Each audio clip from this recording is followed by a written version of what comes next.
So wala pa tayo sa picture Sige. Stretching lang ako. Si Tony.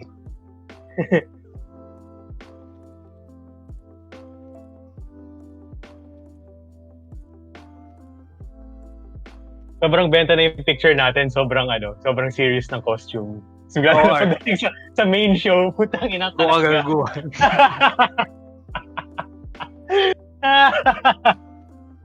Puro kagaguhan lang pala. Tayo may mag-comment. Bakit nandyan si Shrek?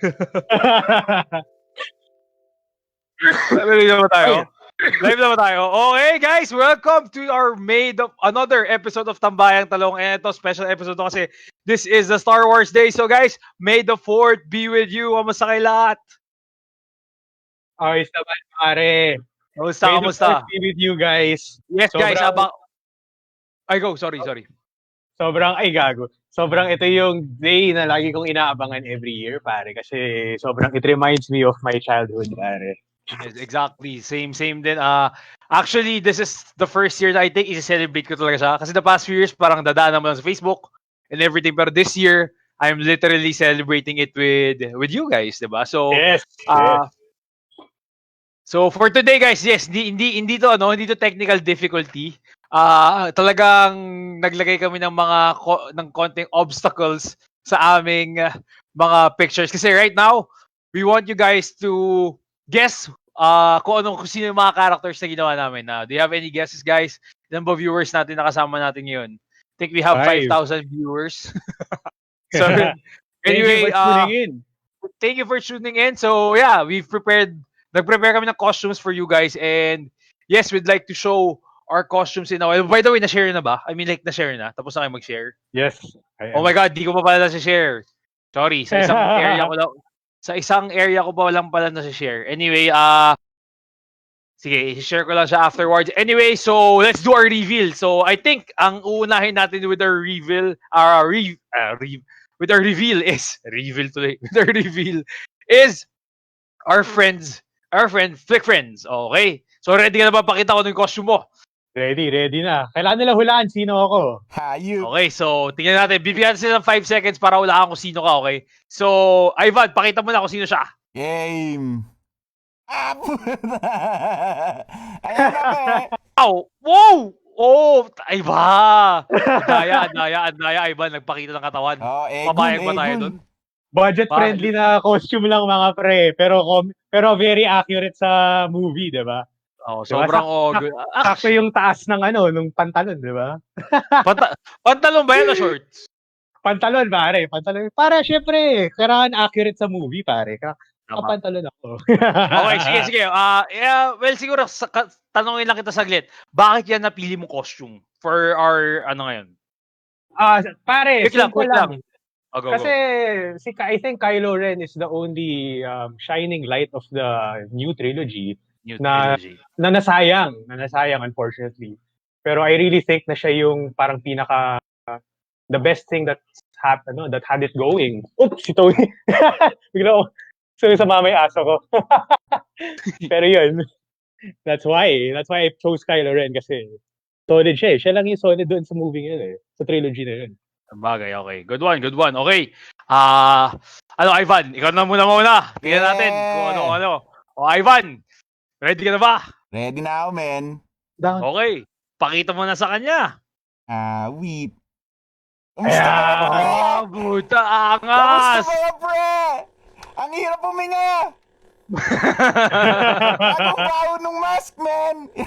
Ang tagal ko nang binili to. Meron din naman lightsaber, pre. Hindi mo na makita yung lightsaber kanina. Nice. Andaya nyo kayo, may lightsaber. Pero ako... ikaw, Ivan, sino naman yan? For our friends na siguro hindi familiar kung sino yan.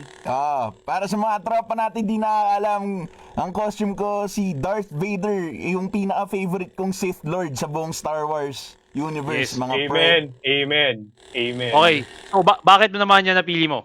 Ito, men, kasi... Dati, nung nagtatrabaho or nagne-networking ako, nagkaroon kami ng Christmas party. Tas costume Christmas party yun. Tas nagkataon, ang costume namin, Star Wars nung team ko. Kaya sakto, para sa May the 4th, men, si Darth Vader ang suot ko. Para sure.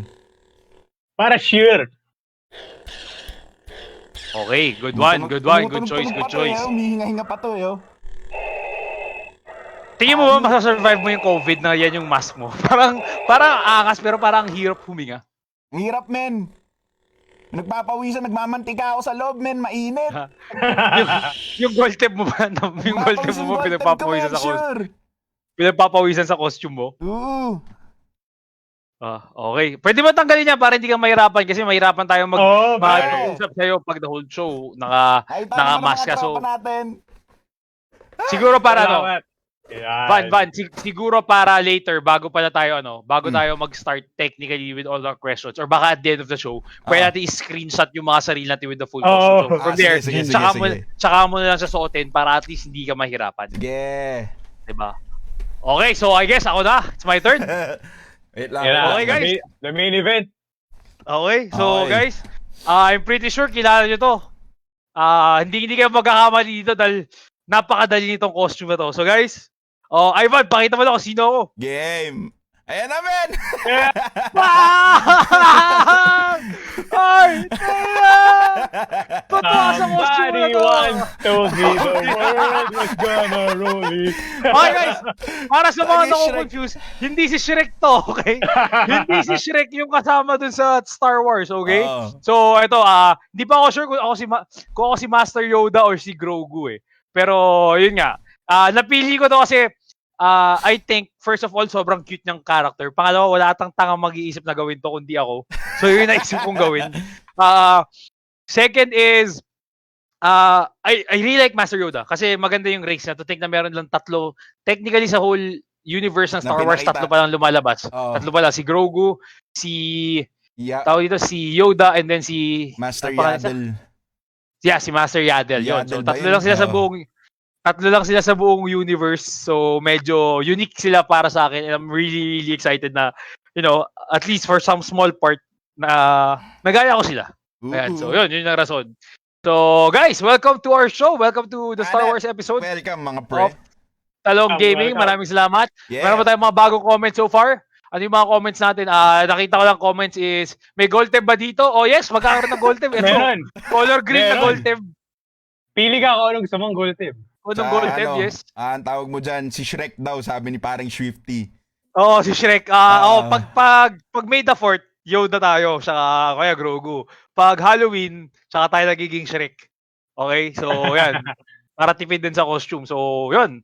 Alright, so let's start this show by actually telling, our viewers kung paano ba tayo na-hook sa Star Wars. Like, now, Star Wars before, I'm pretty sure back then, it was already big. But for our generation, especially when they released the prequel, I think dun talaga siya naging, basically lumaki yung buong lore niya. Kasi out from the first trilogy, going there, I think they had just mini books na lumabas. They had no shows prior to it.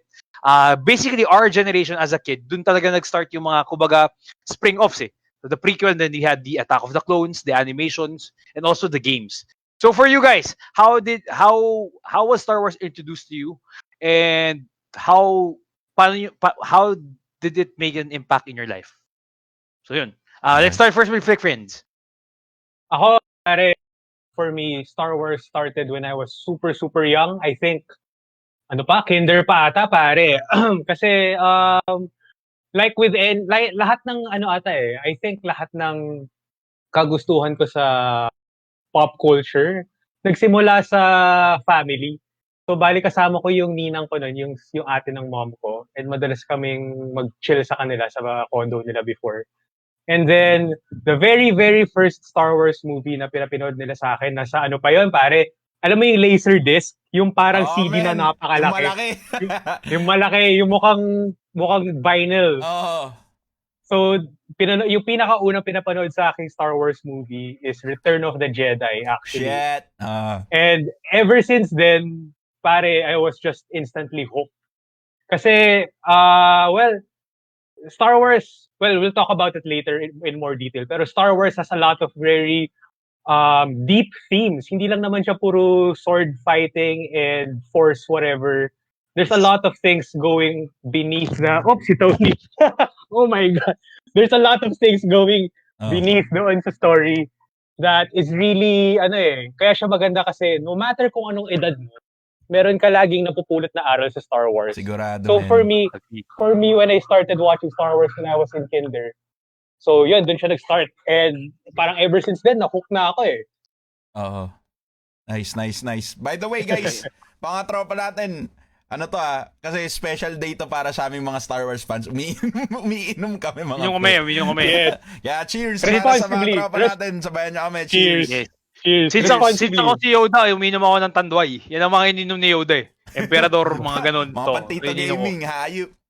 Ako Red Horse kasi ako si Kylo Ren, rebelde ako. Tatagyakan kita.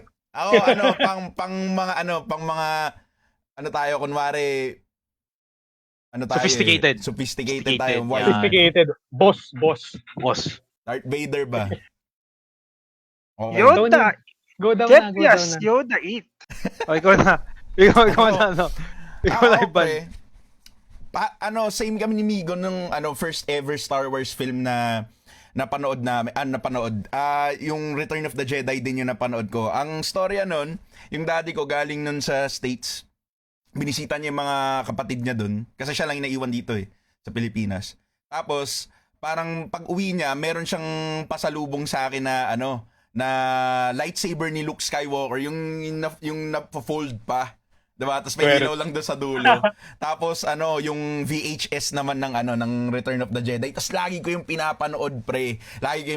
Tapos lumaki na ako ever since nun. After ko napanood yung first ignition pa nga lang ni Luke Skywalker nung patalon pa lang siya doon nung i-execute siya nila Jabba the Hutt. Men, nahook na ako doon. Nahook na ako kay Luke Skywalker ever since bata ako. Pre-kinder lang ako nun. Tapos, ayan na, nung pumunta na ako ng grade school, high school, sobrang hilig ko sa Star Wars. Na tinago ko for so long kasi, kasi parang nung dati, parang ang tingin sa'yo, nerdy, geeky, pagka mahilig ka sa mga ganitong bagay. Pero laging pagka meron akong malungkot na araw, manonood ako ng Star Wars or parang gusto ko lang din mag-enjoy, manonood pa rin ako ng Star Wars. Ganun ako fan ng Star Wars, pre.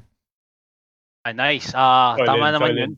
Solid yung background. Solid yung kumbaga pinanggalingan ng love mo for Star Wars. For me naman, actually ako bata ako Since ang hilig ko kasi yung bata ako is basically Power Rangers, mga robots, mga kumbaga sci-fi, di ba? So my dad, well, hindi ako sure kung sobrang favorite niya, pero my dad likes to watch, nung bata ako, pinapapanood niya sa akin yung Star Wars for some reason. Ito nga evidence. Meron kami na tong collection na to. You're familiar with this? Yung may VHS lang siya, bumigyan kami dati! VHS na ng Star Wars. Bro, the original trilogy. Technically, ito lang ang memorabilia na meron ako ng VHS. I think it's still working. I think last time na pinanood ko to, if hindi ako nagkakamali, was back in 2007 or 2008. So, yun time na meron pa kami VHS player, so pinapanood ko to. And yun, ever since noon, nanonood ako nito. Again, since sci-fi, ang pinaka-cool part kasi sa akin for me nung bata ako was lightsaber. I've always thought nga na, actually, ang iniisip ko nga before noon, prior na mag-usapan natin mamaya, ang lightsaber pala, basically in their universe, is basically parang primitive or lumang weapon. Yeah. Kasi di ba baril na sila. Pero syempre, as a kid growing up, I thought it was really cool na parang, wow, I miss mas cool to kaysa baril. So when I was watching these movies, ayoko nung baril ng mga troopers. Gusto mo yung lightsaber. I think one of the reasons kung bakit green ang naging favorite color ko was because of the lightsaber of Luke Skywalker. Talaga. Same. That's how my love for Star Wars actually started. Now, next question is, in the whole franchise, who's your favorite character? The whole franchise. Maybe your full favorite character that started your love for the Star Wars, or if not started, at least you would say your favorite character. This is a tough question, when you're asking a big Star Wars fan. Kasi parang one is not really enough, di ba? Yes, one is not enough. But I'm pretty sure you have one. I'm pretty sure merong isang pumasok sa isip nyo nung lumabas na. Parang pag every time na syempre may babato sa yung question na katulad na ganyan, kahit madami, may isa lagi magpa-pop out sa mind mo eh. So for you, sino yun? Ako pare, siguro, kunwari meron tumutok sa akin na baril pare, tapos sabi niya sa akin, sino favorite Star Wars character mo in 2 seconds, kailangan mo sabihin sa akin. Oo. siguro for me, yung unang papasok sa isip ko is definitely Luke Skywalker, pare. Kasi, Agree. honestly, it's not just because Luke Skywalker is the hero of the story. It's not really that. For me personally, as the kid growing up, uh, not to dive in with personal stuff kasi this is not the episode to do it. Pero growing up, medyo mahirap yung childhood. Tapos I always had a difficult relationship with my father. So I could really resonate with Luke Skywalker. Lalo na rin sa sa arc niya, hindi lang naman sa Return of the Jedi, pero yung sa buong arc niya dun sa original trilogy na lahat na kung saan tayo lahat nagsimula. Kasi Luke Skywalker is this guy na basically meron siyang hindi naman father issues, hindi naman not specifically, pero his story or his arc definitely revolved around family. And more specifically, it's the father, the relationship of him and his father. And me growing up as a kid na I guess wala akong masyadong father figure or wala akong masyadong gabay. Meron naman, pero alam mo yung parang as a kid, with all the guidance that you can get. So I really took a lot of inspiration with Luke Skywalker growing up. Kasi the way that he tries to manage with his relationship with his father, na basically yung dad, spoiler alert, parang sobrang tagal spoiler, airpat niya si Darth Vader. Man. Diba? Which is like the most evil guy. Talaga? Airpat niya? Pero basically that for me as a kid, having difficult relationships in the family, that story, that kind of that thing that he had to overcome was that's very resonant sa akin. Kasi I feel like that was something that I had to overcome too. That is something that I had to face every day. And I feel na parang si Luke, parang siguro in the same shoes din, in the same boat. So nakaka-relate talaga ako rin sa kanya, I think, in that level. Kaya siguro siya yung pinakaunang naiisip ko if you're gonna ask me, who is my favorite Star Wars character? It's definitely Luke Skywalker because hindi lang naman dahil he's badass, he's the strongest Jedi nung generation niya. And lahat ng all the cool things that you can say about Luke Skywalker. I mean, yes, that's the reason. I mean, that's why Luke is so cool for me also. Pero for me, yung pinaka deep reason ko is that it's that very special yung timing ni Luke nung pagkapasok niya sa buhay ko. Kasi when I discovered Luke and what he was going through as a kid dealing with his troubled father, I was in the same boat, and somehow yung story ni Luke gave me strength even as a kid growing up on how to emotionally handle that kind of burden. Alam mo yun? Kaya yun. Kaya I would say it's Luke. Sorry kung naging seryoso. Pero, man, ayos lang pero yun. Okay lang. That's why Luke is special. I mean, that's why Star Wars is special, di ba? Hindi lang naman siya puro fun eh. May layers ang Star Wars. That's why it's really special. Hindi lang siya fun, it's also special. Kaya isipin mo may sariling holiday tong franchise na to, men. Ganun siya ka-special para sa mga tao. Tsaka cross generation yung mga fans ng Star Wars, pare, kasi hindi lang sa age natin, pati sa mga mas matanda sa atin, 'di ba? Parang 1978 ba yung ginawa yung first ever na Star Wars, yung A New Hope. Tapos isipin mo ngayon, tapos may bagong generation ng Star Wars. Granted, ang pangit ng sequel trilogy, man. Pero still there is, di ba? May bagong generation of fans na nakaka-appreciate sa franchise na to. So, kaya yung katulad ng story mo, sobrang kumbaga parang totoo yan, parehas din sa akin. Kasi nung bata din ako, same din ako si Luke Skywalker, din pa rin tinitingala ko. Nag-usap tayo noon last time na sinabi ko na kung gaano ka fan ni Luke. Parang pagka namatay, yun nga yung sinabi ko, parang nung namatay si Kobe, man, naiyak ako. Tapos pero pare, isipin mo yung actor ni Luke Skywalker na si Mark Hamill, 'di ba, na matanda na siya eh. So parang sa akin, sa sobrang fan ako ni Luke Skywalker, sobrang mahal ko yung character na yun, na pag si Mark Hamill na wala, bro, hindi niyo ako makakausap ng isang linggo. Ganon ka-importante sa akin si Luke Skywalker. Kasi nung lumalaki ako, ito din magiging seryoso din to men bigla. Pero kasi nung lumalaki ako, men, alam ko malaki ako ngayon, pero nung lumalaki ako, Lumalaki pa yan? pero nung Lumalaki ka pa yan? lumalaki pa ako niyan, men. May ilalaki ka pa dyan? May ilalaki pa yan, men. Di pa ito yung final form ko, men. Pero yun, tawag dyan, lumalaki ako kasi nabubuli ako, pare. So si Luke kasi, kaya ako siya tinitingala kasi parang yung gusto ko dating ibahin yung image ko na parang gusto ko maging confident sa sarili ko kasi baba ang self-esteem ko eh. Tapos si Luke Skywalker, nung pinapanood ko siya, 'di ba, kung nakita niyo siya sa A New Hope sa episode 4, parang siya yung farm boy na parang walang alam sa mundo, 'di ba? Tapos by the end of the trilogy, nung prequel trilogy, full-fledged Jedi Knight na siya, confident na sa sarili niya, kontrolado niya na yung sarili niya, alam niya na kung ano yung gusto niyang gawin. Kaya tinitingala ako si Luke Skywalker ever since nung bata ako kasi gusto ko talagang maging siya, pre. Kasi ako, emotional akong tao, pero gusto kong maging parang si Luke na parang sobrang kalmado niya sa mga tense situations. Although, tapos sa episode 6 ay kita mo yung parang human side niya na tao pa rin siya, diba? Nagfo-fall pa rin siya doon sa mga emotions niya. Parang napapadali pa rin siya emotions niya. Pero nakakabalik siya, parang nababawi niya yung sarili niya. Parang nare-redeem niya yung sarili niya. Gusto kong maging ganun dati nung bata ako. Gusto kong maging kontrolado sa sarili ko. Kaya sobrang importante sa akin si Luke Skywalker, pare. Kaya Luke Skywalker, favorite Star Wars character. Luke Skywalker. Nice. Okay, pare. Amen. Gaganda. Napaka-deep ng mga meaning niyo. Pagdating sa akin, parang gagoy sa akin. May pala si favorite daw ni Reg, pare, si Obi-Wan Kenobi. Yun. Tama. Buti na pansin Reg, mo niya. Bakit si Obi-Wan? Bakit si Obi-Wan, Reg? Kasi love ko rin si Obi-Wan. Yes. Tell us why. Pakilagay bakit dyan. For me naman, growing up, si Anakin Skywalker. Okay. Kasi yes, napanood ko si Luke Skywalker prior to that. I mean, like, kasi again, ang una ko napanood na film was the first trilogy.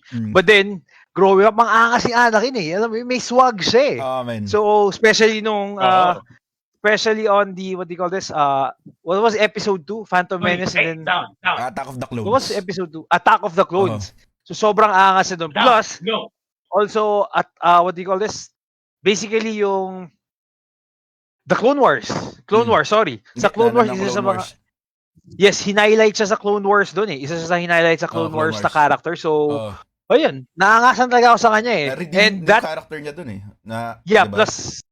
Plus that time, nung nag-start pa lang ako manood nun, syempre, hindi mo naman nag-get yung whole backstory. Yes. Hindi mo pa iniisip na siya si Darth Vader, which is to be honest, villain nung time na yun. Villain pala nung original trilogy. Which makes it more interesting na habang tumatanda ka, di ba? So from Anakin going to Darth Vader, mas naging awesome yung mas naging awesome yung character niya for me. Kaya ako, to be honest, trip ko si Anakin Skywalker. Yep. So yun. Tsaka kahit pangit yung acting ni Kristen Aiden Christensen. Okay lang. Aiden Christensen. Pero kasi underrated talaga yung sequel for me. I will talk about it later. Very underrated yung sequel.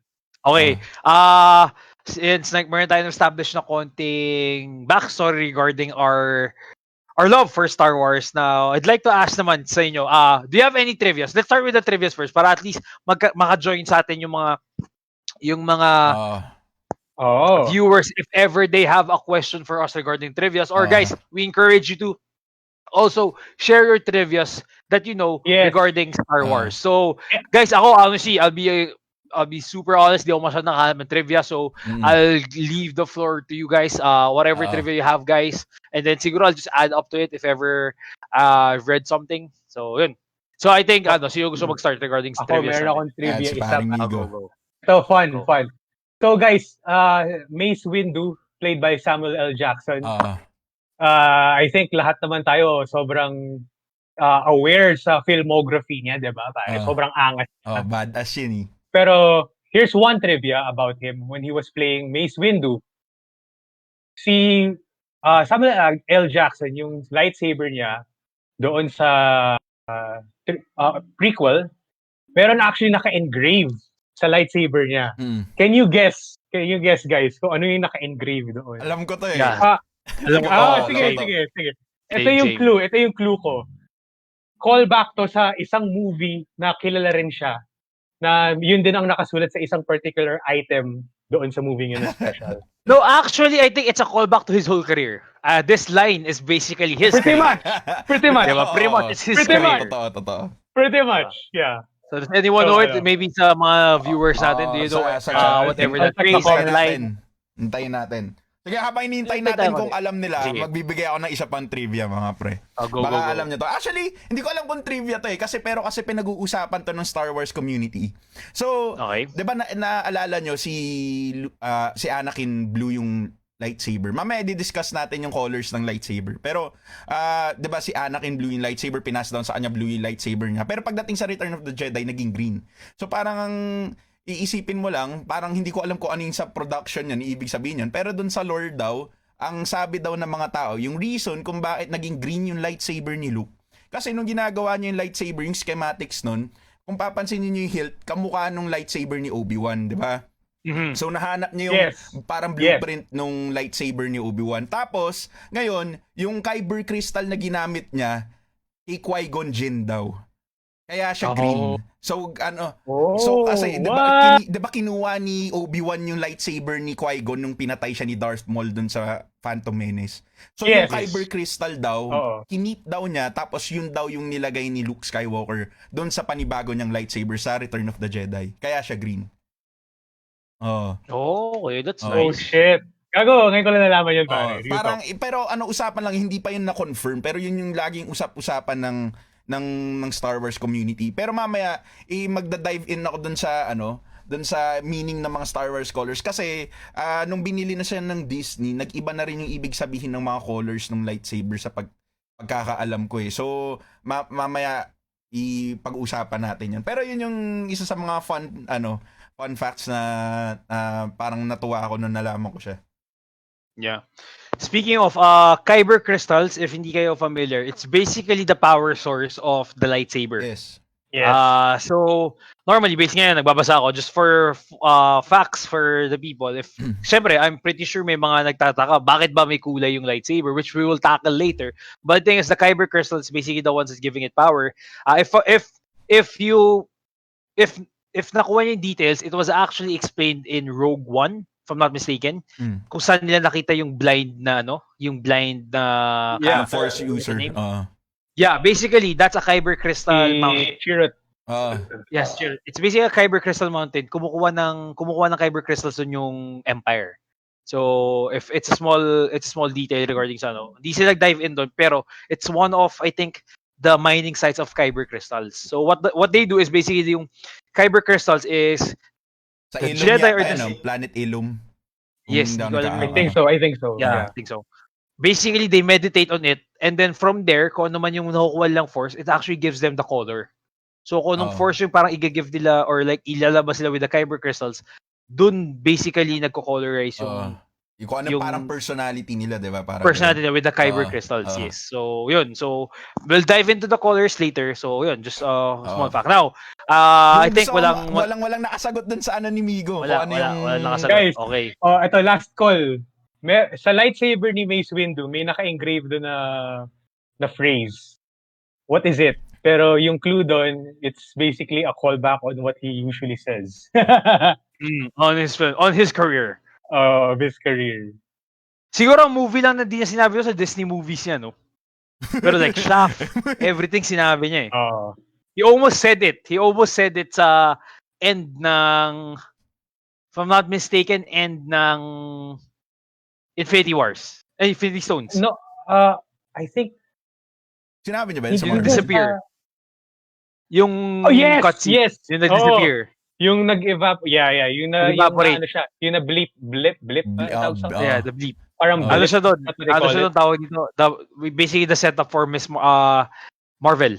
For Captain Marvel. Yeah. Ito.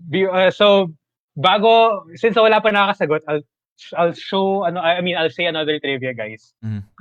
So, alam nyo guys, in Empire Strikes Back, kung maaalala nyo, meron doong Wampa scene, yung nakuha si Luke nung parang snowman na snow monster.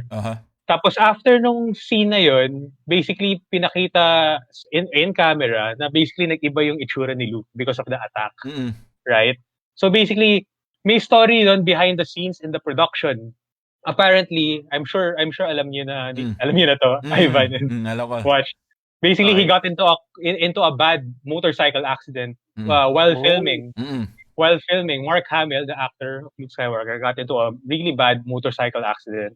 So the studio and the producers had to find a way para ma-continue yung shooting without actually killing the duration of the filming kasi that would cost more money. So ang ginawa nila ng time na yun, ginawa nila yung scene na yun, yung sa in-attack siya ng Wampa, as an excuse na kung kaya nag-iba yung itsura ni Luke, kaya mukha siyang scarred tsaka maga. Kasi I think basically Mark Hamill had a really bad accident na he had facial reconstruction. Kaya nag-iba yung konti yung mukha niya. Hindi na siya masyadong baby. Parang baby face talaga. I didn't know about that. Episode 4.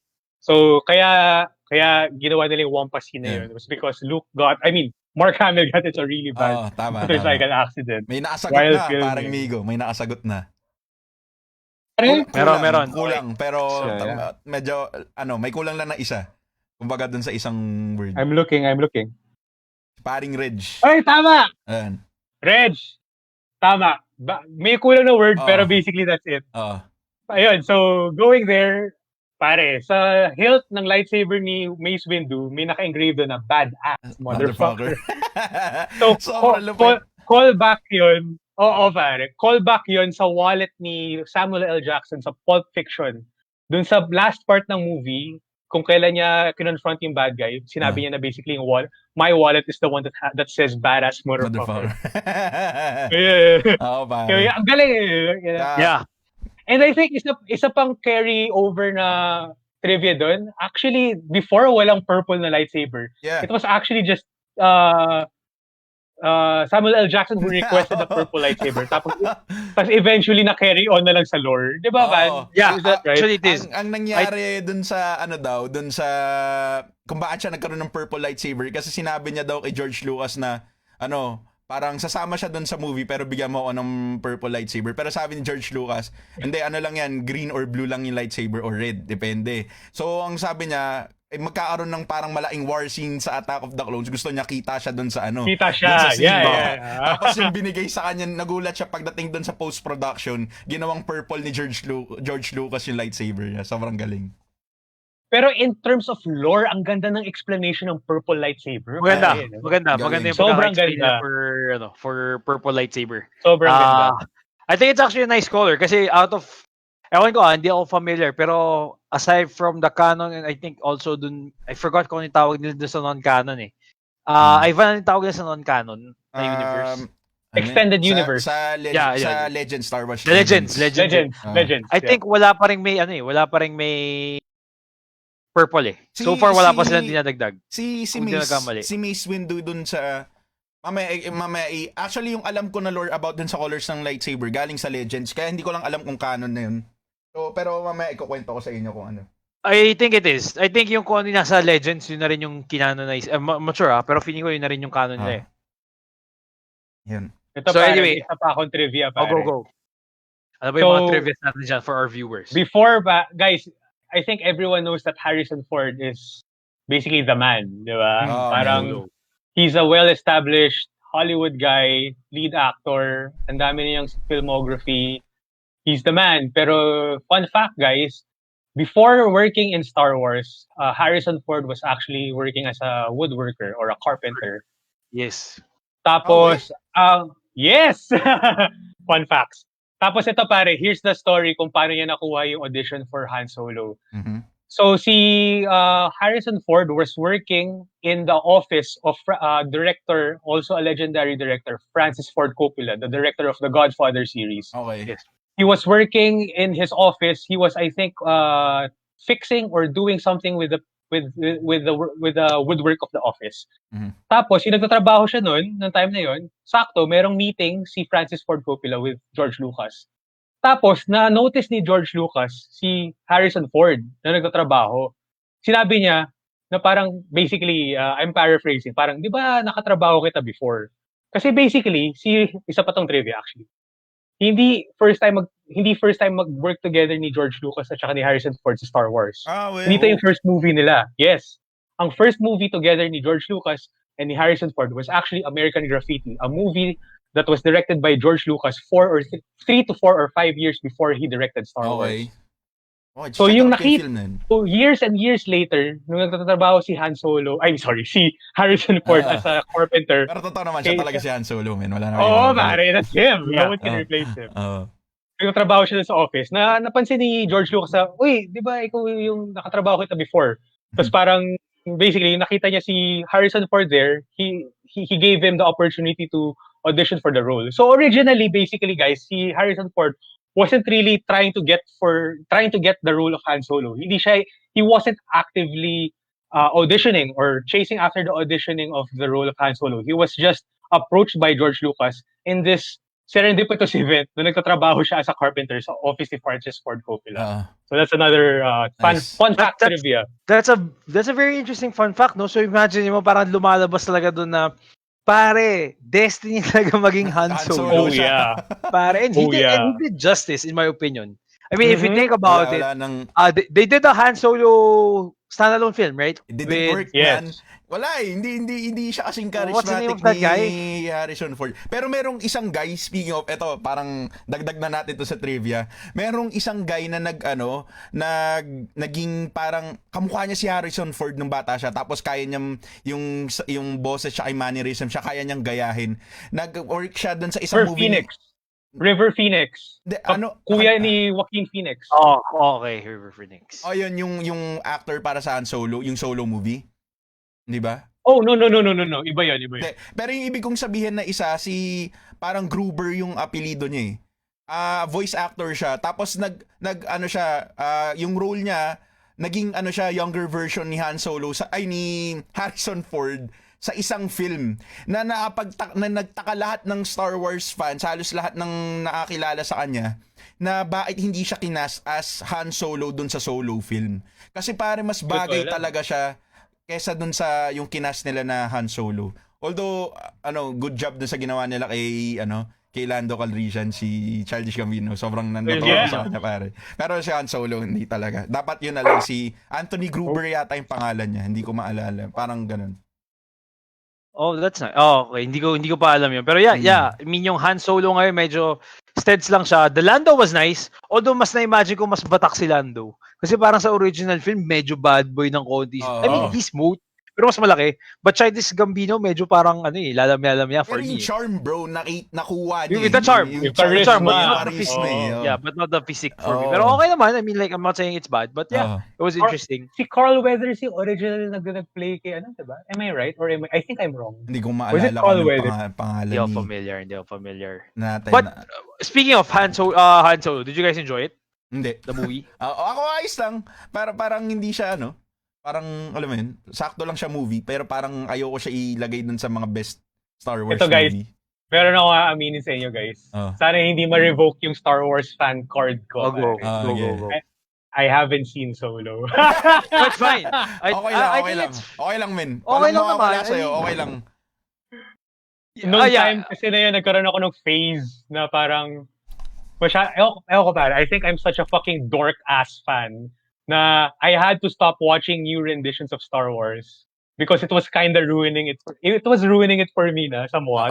So parang sabi ko sarili ko, I want to watch this when I'm in a better state of mind. Ayoko yung ngayon na parang kasi pag pinanood ko siya at that time, I will just hate it. Parang sasayangin ko lang oras ko So I'll watch it next time yun nasa utak ko. Okay naman siya. I mean, I think this is the sign to watch it since we're having this episode. Para at least you'll get an idea kung saan kami may magandang scene doon, men, na may enjoy ni Migo.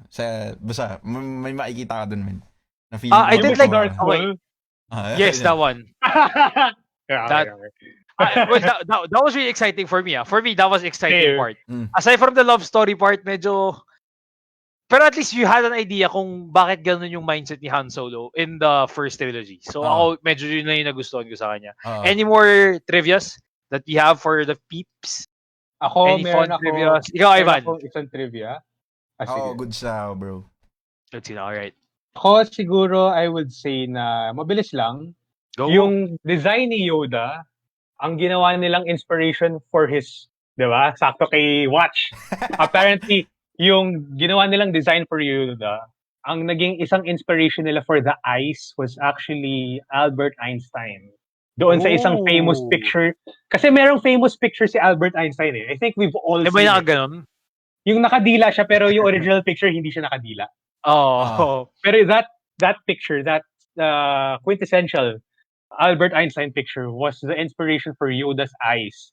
The reasoning behind that, sinabi nila kasi they wanted, kasi basically, syempre, ngayon, we know Yoda as this wise, very strong Jedi. Pero back then, nung i-introduce pa lang nila si Yoda, the audience didn't know anything about Yoda. And ang idea behind that was that they wanted to show, parang yung mukha ni Yoda, gusto nilang ipakita as someone very wise and very aged. Smart. Alam mo yun, na matalino. Intelligent. Yes, Intelligent. So they gave the inspiration for the look of his eyes kasi si Albert Einstein, kasi isip nila na parang Albert Einstein has this gaze, has this look na malalim, 'di ba? Na very deep. So they wanted to get that same aura kay Yoda. And I think it worked, 'di ba? Kasi nung first time na nakita nung mga tao si Yoda, I think nag-translate well. Na hindi lang siya parang puppet. Alam mo yun? Na he was actually... Talagang character siya, pre. Dun sa movie. Yeah. At the elder talaga siya. Yes. Diba? Sinabi Speaking of, ano yun? Dun sa chat, pare. Ang ganda na itong sinabi ni Josh. Dun sa chat natin. Parang trivia din. Sabi niya, kalimutan ko saan ko nabasa, pero yung position daw ng Clone Army sa episode 2, sa Battle of Geonosis, foreshadowing daw ng betrayal nila yung Order 66. Usually, nasa left yung good guys. Pero yung sa scene na yun, nasa right daw sila. Cinematography trivia daw. Di lang daw sa sure. Pero sobrang bias ka na, sobrang angas na. Alright, so ngayon kailangan natin panoorin yung episode 2 to clarify it. I think it makes sense kasi kung sa cinematography point of view, ganun naman ginagawa normally for movies, di ba? They have sides for certain events and then they incorporate foreshadowing normally at the start of the movie and then going to the end. So yeah, that's a nice trivia, Josh. Thank you for that. Solid, Josh. Also, regarding pala kay Yoda, just like to add, trivia, they were planning to have Yoda as actually a real monkey. I-dress up niya yung monkey. Tapos, lalagyan niya ng mask. The problem was, the crew, I think, the film crew of basically, if I'm not mistaken, the episode 4, which is, nakakalimutan ko yung pangalan, episode 4, which is the original film, was also... A New Hope was also the crew of 2001, The Odyssey. Space Odyssey. Yeah, Space Edition Odyssey, diba? So I think they had characters there na may monkey. So ang sinabi ata nila kay George Lucas was sobrang headache sa set ng monkey. So what happened was they had to fire the Yoda monkeys based on the article that I'm reading. Buti na lang. Yes. Buti na lang. So yeah, that was a good choice from the film regarding Yoda. And now, at least, he's an iconic icon, di ba? Pare. So, kilala siya kahit sino. Speaking of, we've talked about na since natake na to, I'd like to ask, since natake natin kanina yung sa Han Solo movie, I'd like to ask, and then nasabi mo nga, Ivan, na parang, you wouldn't put the Solo movie on one of your favorite or top list of Star Wars movies. For you, what is your favorite? Yeah, I'd like to know, what is your favorite Star Wars episode or movie, and then what would explain it just a little, just a small story about it, and tell us your least favorite and why. Just a small lang para mabilis lang tayo on this subject. Amigo. Okay. Your favorite and then least favorite. It's so hard, man. It's so hard. Oh my god. Lahat everything. Even if it's a show, it's it's basta anything related sa Star Wars. Show, movie. Jesus Christ, this is so hard. Ako honestly guys, kasi for me, wala akong the best eh. Kasi I see Star Wars as like one long movie. I don't know if you guys agree with me. Kasi this is the same way how I perceive Lord of the Rings. Pag tinatanong ako ng tao, which is anong favorite mong movie sa Lord of the Rings? 1, 2 or 3? Sasabihin ko lagi, wala, kasi they're one movie. Gets. Alam mo yun? Hindi siya part 1, 2, or 3 eh. It's just one movie, alam mo yun? That's how I see Star Wars in a way, na for me, walang the best kasi they're just one entire saga. I have worst, definitely. Meron akong worst. Pero in terms of the best, wala. Pero here's what I'll do. I'll tell you guys my favorite parts na lang ng mga ng mga Star Wars ship. No, Number one, let's stick to this. Let's stick to this. Let's stick to your most and least favorite. Just to make it interesting. You had to pick. Sige. You really have to pick. I know it's hard. Siguro, but you have ito to pare, pick.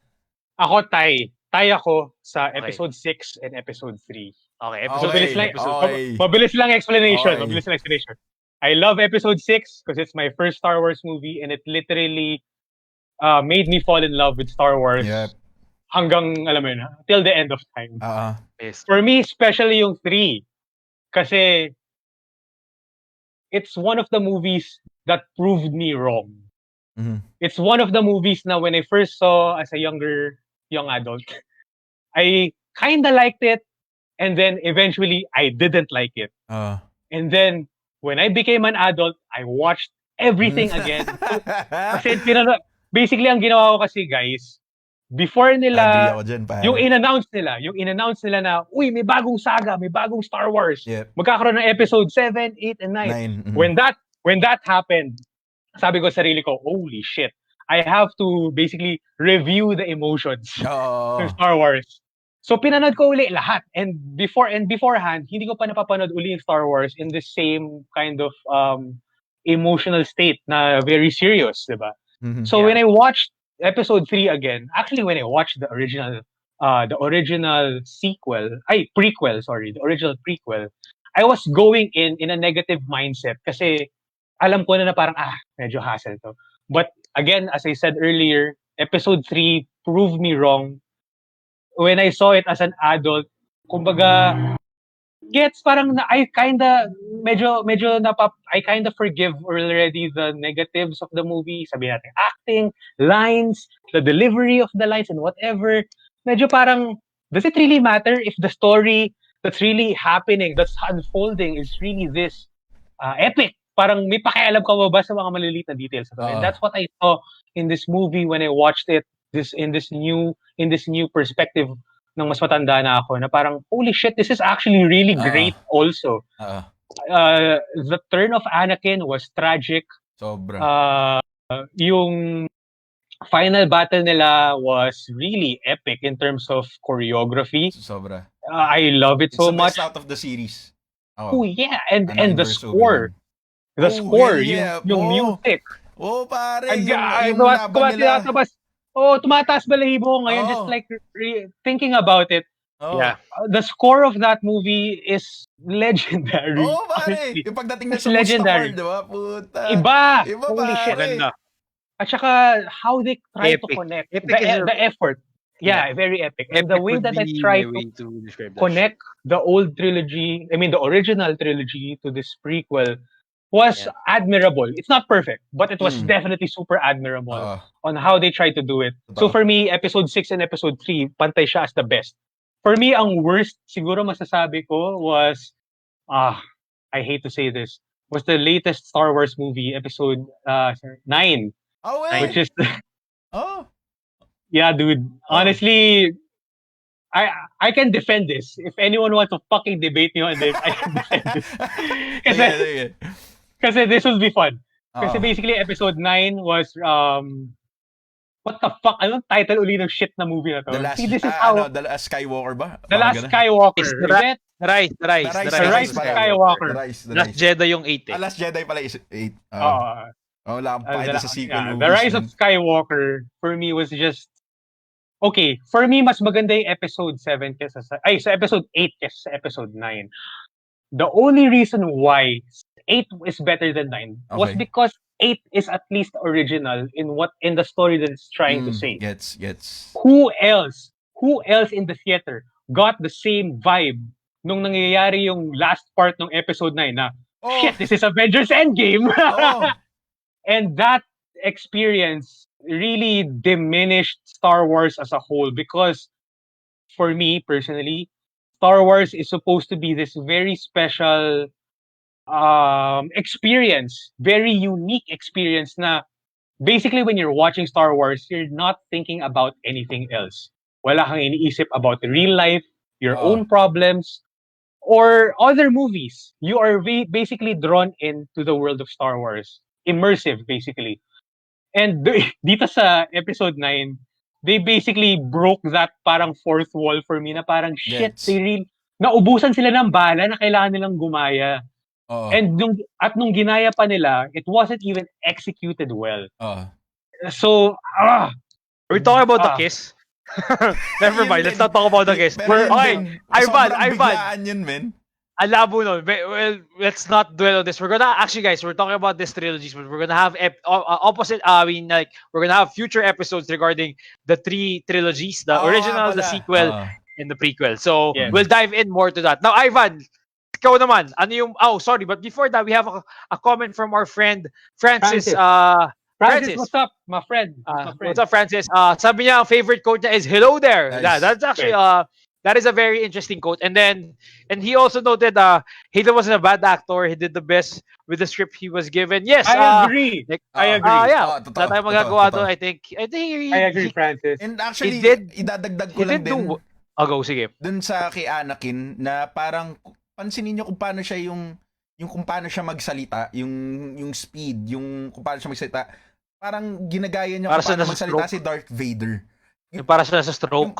Yung ba yun? Pansinin niyo yun kasi tinry talaga ni Hayden Christensen yung best niya para maging si Anakin Skywalker. Kasi may nauna na sa kanya si Darth Vader. So kailangan niyang parang i-pattern yung sarili niya doon. Kailangan niya i-bridge somehow.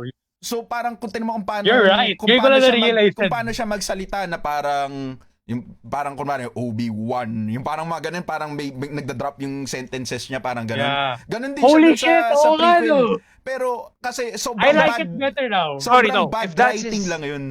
Sorry, if that's his case, I think he did he didn't really had a good, in my opinion he didn't really have a good take if that's the case. Why? Kasi no, in my opinion, why? Kasi if he's trying to be Darth Vader, para may mga circumstances in Darth Vader. Like example, half of his body was torn apart.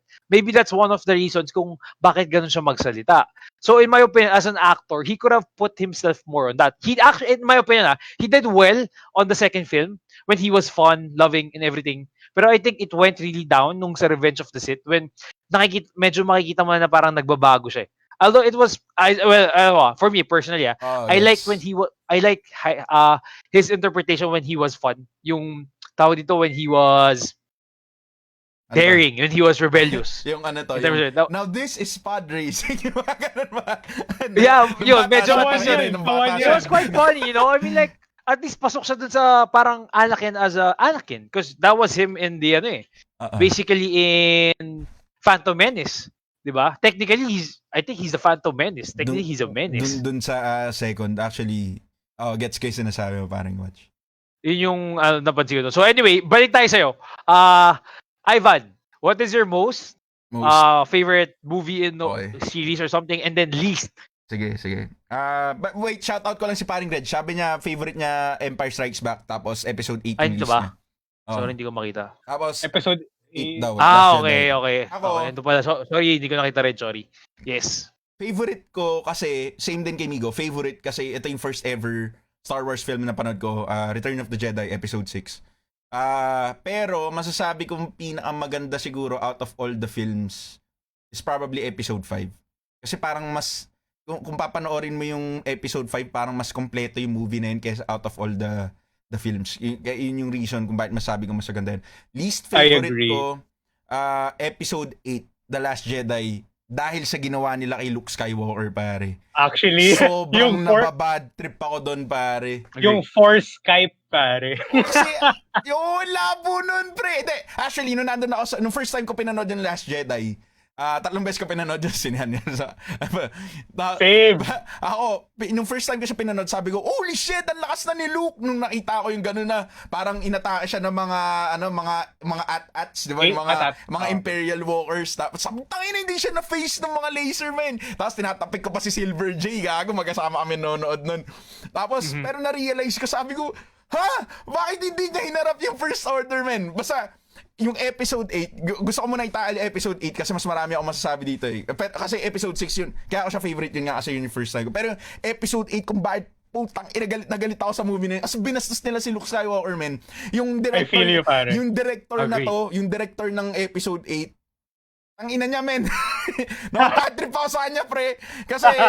Kasi sinasabi niya, gusto niya isubvert yung expectation sa mga tao, kaya niya ginawa na ganun yung script, yung movie na yun. Okay, sabihin natin na ganun. Pero kasi by the end of the movie, tayo na, sinabi mo uli na si Luke Skywalker yung nagbibigay ng hope sa galaxy. Puta, hindi mo ginawa yung gusto mong gawin, gago. Ginawa mo lang excuse yun. Kasi by the end of the movie, sinabi nila na parang nung nagpaita si Luke Skywalker, ang tawag dyan, parang siya yung nagpalakas doon sa resistance na lumaban uli sa First Order. Pero doon sa una naman ng ginagawa nila na parang sinasabi daw nila, kaya nila dinidefend yung episode 8 kasi sinasabi nila lahat ng tao pwede magbago throughout the years. Lalo na pagka meron traumatizing na nangyari sa kanila. Na nagigets ko, pre. Pero kasi by the end of the Return of the Jedi, full-fledged Jedi na siya. Alam mo yun? Parang yung hinahanap natin na Luke Skywalker, parang kumbaga ito na parang para na siya si Master Yoda na wise na parang technically he's the only Jedi, well, in the canon parang siya na lang yung natitira talagang Jedi. Oo, 'di ba? Parang marami pang Jedi na hindi nila nailagay kasi doon sa movies. Pero technically speaking, kung sa movies lang si Luke na yung last Jedi. Pero ang tawag diyan, parang doon lang ako naiinis na parang okay, naiintindihan ko na gusto nyo gawin para mabigla yung mga tao, gusto nyo ma-surprise yung mga tao. Kasi nga sinabi nila episode 7, parang A New Hope din, parang ginaya nila yung A New Hope. So parang ako naman iniisip ko, puta kayo nagsusulat ng script, men. Ibigay nyo yung gusto ng tao, ibigay nyo yung respeto kay Luke Skywalker. Pwede nyo gawin pa rin na parang wise, na parang kalmado na Jedi, na pinakamagaling na Jedi sa buong galaxy, si Luke Skywalker. Na hindi na pwede pa rin ma-surprise yung mga tao. Kasi yun na yung ni-expect ng mga tao eh. Puta, kung iniba na lang nila yung story. Alam mo yun sa episode 8, kung tanggalin mo yung Canto Bite scene na yun, mangyayari yung dapat mangyari.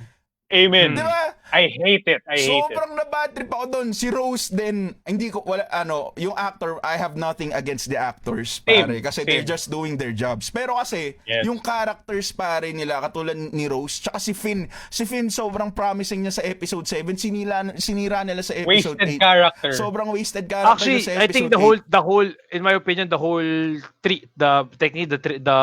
yung tatlo, the trinity of the whole series doon, hindi sila ganun kasing strong compared sa previous trinities in the past franchises. Hindi talaga pare. Ito yung pinakamahina talaga out of all. Kasi, yun nga, nabanggit to ni Migo nung huli tayo nag-usap. Wala silang plano, men, nung para dito sa sequel, sa sequel trilogies. Pero anyway, yun nga, yung reason kung ba't ako nagagalit sa episode 8, kasi, parang, bukod pa dun sa nangyayari dun sa movie, dinedefend pa rin siya ng Lucasfilm until now. Na yung episode 8 parang okay siya ng movie. Tsaka yung director na yung dinidefend niya yung movie niya na maganda daw siya. Tapos parang lahat ng Star Wars fans daw, mga na ayaw doon sa movie na yun, cry babies daw. Sabi ko, tangina, fuck you, man. Sabi ganyan. Kami yung lifeblood ng Star Wars, pre. Kami yung reason kung bakit tumatakbo yung franchise yan dahil sa fans. So kung binabastos mo yung fandom ng Star Wars, pare, dapat wala ka na dyan in the first place, pare. So, yun yung reason kung bakit galit ako sa episode 8. Pero naintindihan ko kung bakit pangit yung episode 9. Kasi, puro fan service yung episode 9 sana. Kung full fan service mo na lang yan, puta, sana naglagay ka na parang Harry Potter scene dyan na lumabas yung mga Force Ghost ng mga previous Jedi Masters. Tapos nagpaita sila sa dulo. Hindi, boses lang narinig na kung saan nila eh. Pero, that's beside the point. Episode 8 po tayo na basura yung movie na yun. Yun. Alright. That's a good point naman. We have a point from Francis again. Meron siya sinasabi na even Mark Hamill hated episode 8. After the film, he constantly said, "This isn't what a Jedi is supposed to act." That's true. Also, the biggest waste of the new trilogy was no reunion of the original cast. Yes, I agree with that. Although it was a tragedy kasi it was a tragedy Carrie Fisher. So I think by the way, yes. By the way, pare, Francis had a really good point a while ago that I think we have to address. What's that? Nag-comment siya before nitong Clone Wars na thing. Sinabi niya na dahil bumalik si Palpatine sa 9, it erased all the beauty of Darth Vader's arc. Exactly. Yeah, which is fucking true, pare. That's why I hate 9 so much. Ayun din, kasi fuck man, yung redemption ni Darth Vader doon sa Return of the Jedi, lagi ako naiiyak doon, pare. Kasi, come on, I mean, Diba? Oo. Like, Yeah, this guy, when this everyone guy thought he was out, they were still good in him. exactly, Oh. pare. Tapos Ito. yung the only thing that made him turn was yung nakikita ng pinapatay yung anak niya. Anak niya. Parang ako like, fuck, gago, this is so powerful. Like, the scene, Oo, like ako, totoo. even as a kid, na hindi ko gets yung mga gayang bagay, parang it already translated to me emotionally na parang, tangina, iba itong scene na to, iba. Talagang, no matter how evil someone is, once na it involves your family, moreover your son, father and son, na talagang, alam mo yun, bibigay mo yung sarili mo. Yeah. Iba yung impact na yun eh. And that's why I hate 9 so much. I mean, I think kung gaano ka-hate ni Ivanders yung 8, ganun ko ka-hate yung 9. Kasi not only did it borrow a lot of shit just to try to save or salvage the franchise, it also ruined a lot of beautiful things that made Star Wars uniquely Star Wars. One of which is basically Darth Vader's redemption, Anakin's redemption. Yeah. Agree. For me, personally, my best, in my opinion, na talaga masasabi kong is up there with maybe your choices is Rogue One. The reason I love Rogue One is because it's a movie, it's a Star Wars movie na ma-enjoy mo na walang lightsaber. And if I'm not mistaken, it's the first movie na walang involved na Skywalker lineage. So it was basically Jedi. Or Jedi in general. Well, technically, yes, agree, yeah. Jedi, full-fledged Jedi. Kasi si Chariot parang ano siya eh. Hindi naman siya technically Jedi. He's just like a monk eh. He's like a monk. He's a monk. The good thing about this is, for me personally, is pinakita nila doon na, kumbaga common people. These are common people who did their part in the greater scheme. Kasi we in the whole series, we were focused with the heroes, diba? But then, while those heroes were doing this, while those heroes were trying to save the world, there were actually small units or small people who were basically at the back or hindi natin nakita, which was doing their part. And for me, one of the biggest scenes here na gustong-gusto ko was Darth Vader scene. Yes! Diba? The Darth Vader scene. God. Gago may kinikilabutan ko pag naalala ko sa the Darth Vader scene, pare. Sobrang angas niya. As in like, eto, for the first time, yes, Darth Vader is bad. Yes, you would see that he's a villain. But at that moment, you were freaking cheering for him. You wanted him to slice, pare. You wanted him to slice everyone half. Pare, gusto mo makita lahat ng gruesome thing na maiisip mo. Gusto mo makita ang gawin niya. Amen. Diba? So for me, this was even if sobrang liit lang nung scene na doon, it made an impact. Pangalawa is, basically, in my opinion, kung titingnan mo the whole story of Rogue One was actually the reason kung bakit tayo nagkaroon ng episode 4, if I'm not mistaken. Kasi continuation siya eh. So from there, ang galing na na-connect nila yon. Na parang that single movie alone, you might think it's boring kasi walang lightsaber, but to be honest, I think the whole story of the original trilogy, or basically just the 4, pare nag-revolve doon. So basically, yun talaga yung pinaka-prequel ng movie na yun. I feel you, pare. Sobrang, I feel you. Totoo. For me, yun yung na-enjoy ko sa Rogue One. Kasi, it's, plus the characters are diverse. Diba, you had the Rebels, you had this, you had, ang daming characters na, the acting was great also. The acting was also great. That's one of the things. Pare, sino yun? Si Alan Tudyk ba yun? K2SO. K2SO, yeah. Sobrang totoo ako sa kanya, pare. Wait, K2SO was supposed to be a droid by the, di ba? Imperial droid. Imperial, but then na-ice yung programming niya, tama ba? Yeah, hinak siya or something. So, yun nga, eto pa. Everyone, even if sabihin mong madaming characters, everyone had their scene, which masasabi mong, you would feel for them eh. Like the way, di ko nakalala yung pangalan niya eh. Basta yung blind monk. Diba? Sure, the force is with me. Tangina, man, he saved everyone. Tangina, diba? I mean, like, those small moments, tapos yung partner niya, na kahit sabihin mong supporting character lang, they had their moments. Everyone did. Caspian, even. Yeah, Caspian. Ito pa yung isa kong gusto i-note. All this time, we're thinking about the Rebels as something super high. But then Caspian showed them na tangina espionage ako. I would kill an innocent people just to do my job. So they may dark side sila. May dark side, yeah. They basically showed that even the main characters or the rebellion were not should say was all good high. Parang we'll play the same playing field. No, they were doing black and white. Yes, exactly. So they were doing their own shit. Parang so pinakita din ni So Guerrera yung dark side ng rebellion kasi siya extremist dun sa sa rebellion si So Guerrera. And also in the Clone Wars, 'di ba? So doon pinakita for me doon parang lumawak talaga yung universe for me ng Star Wars with the diversity of the characters and also na pinakita nila may mga iba-ibang storyline. Yeah. So that's my best for me. The least I would say is I would have to agree with Migo. Kasi parang for me ito example, they didn't have to revive Palpatine. For me one of the worst din is they build up the lineage of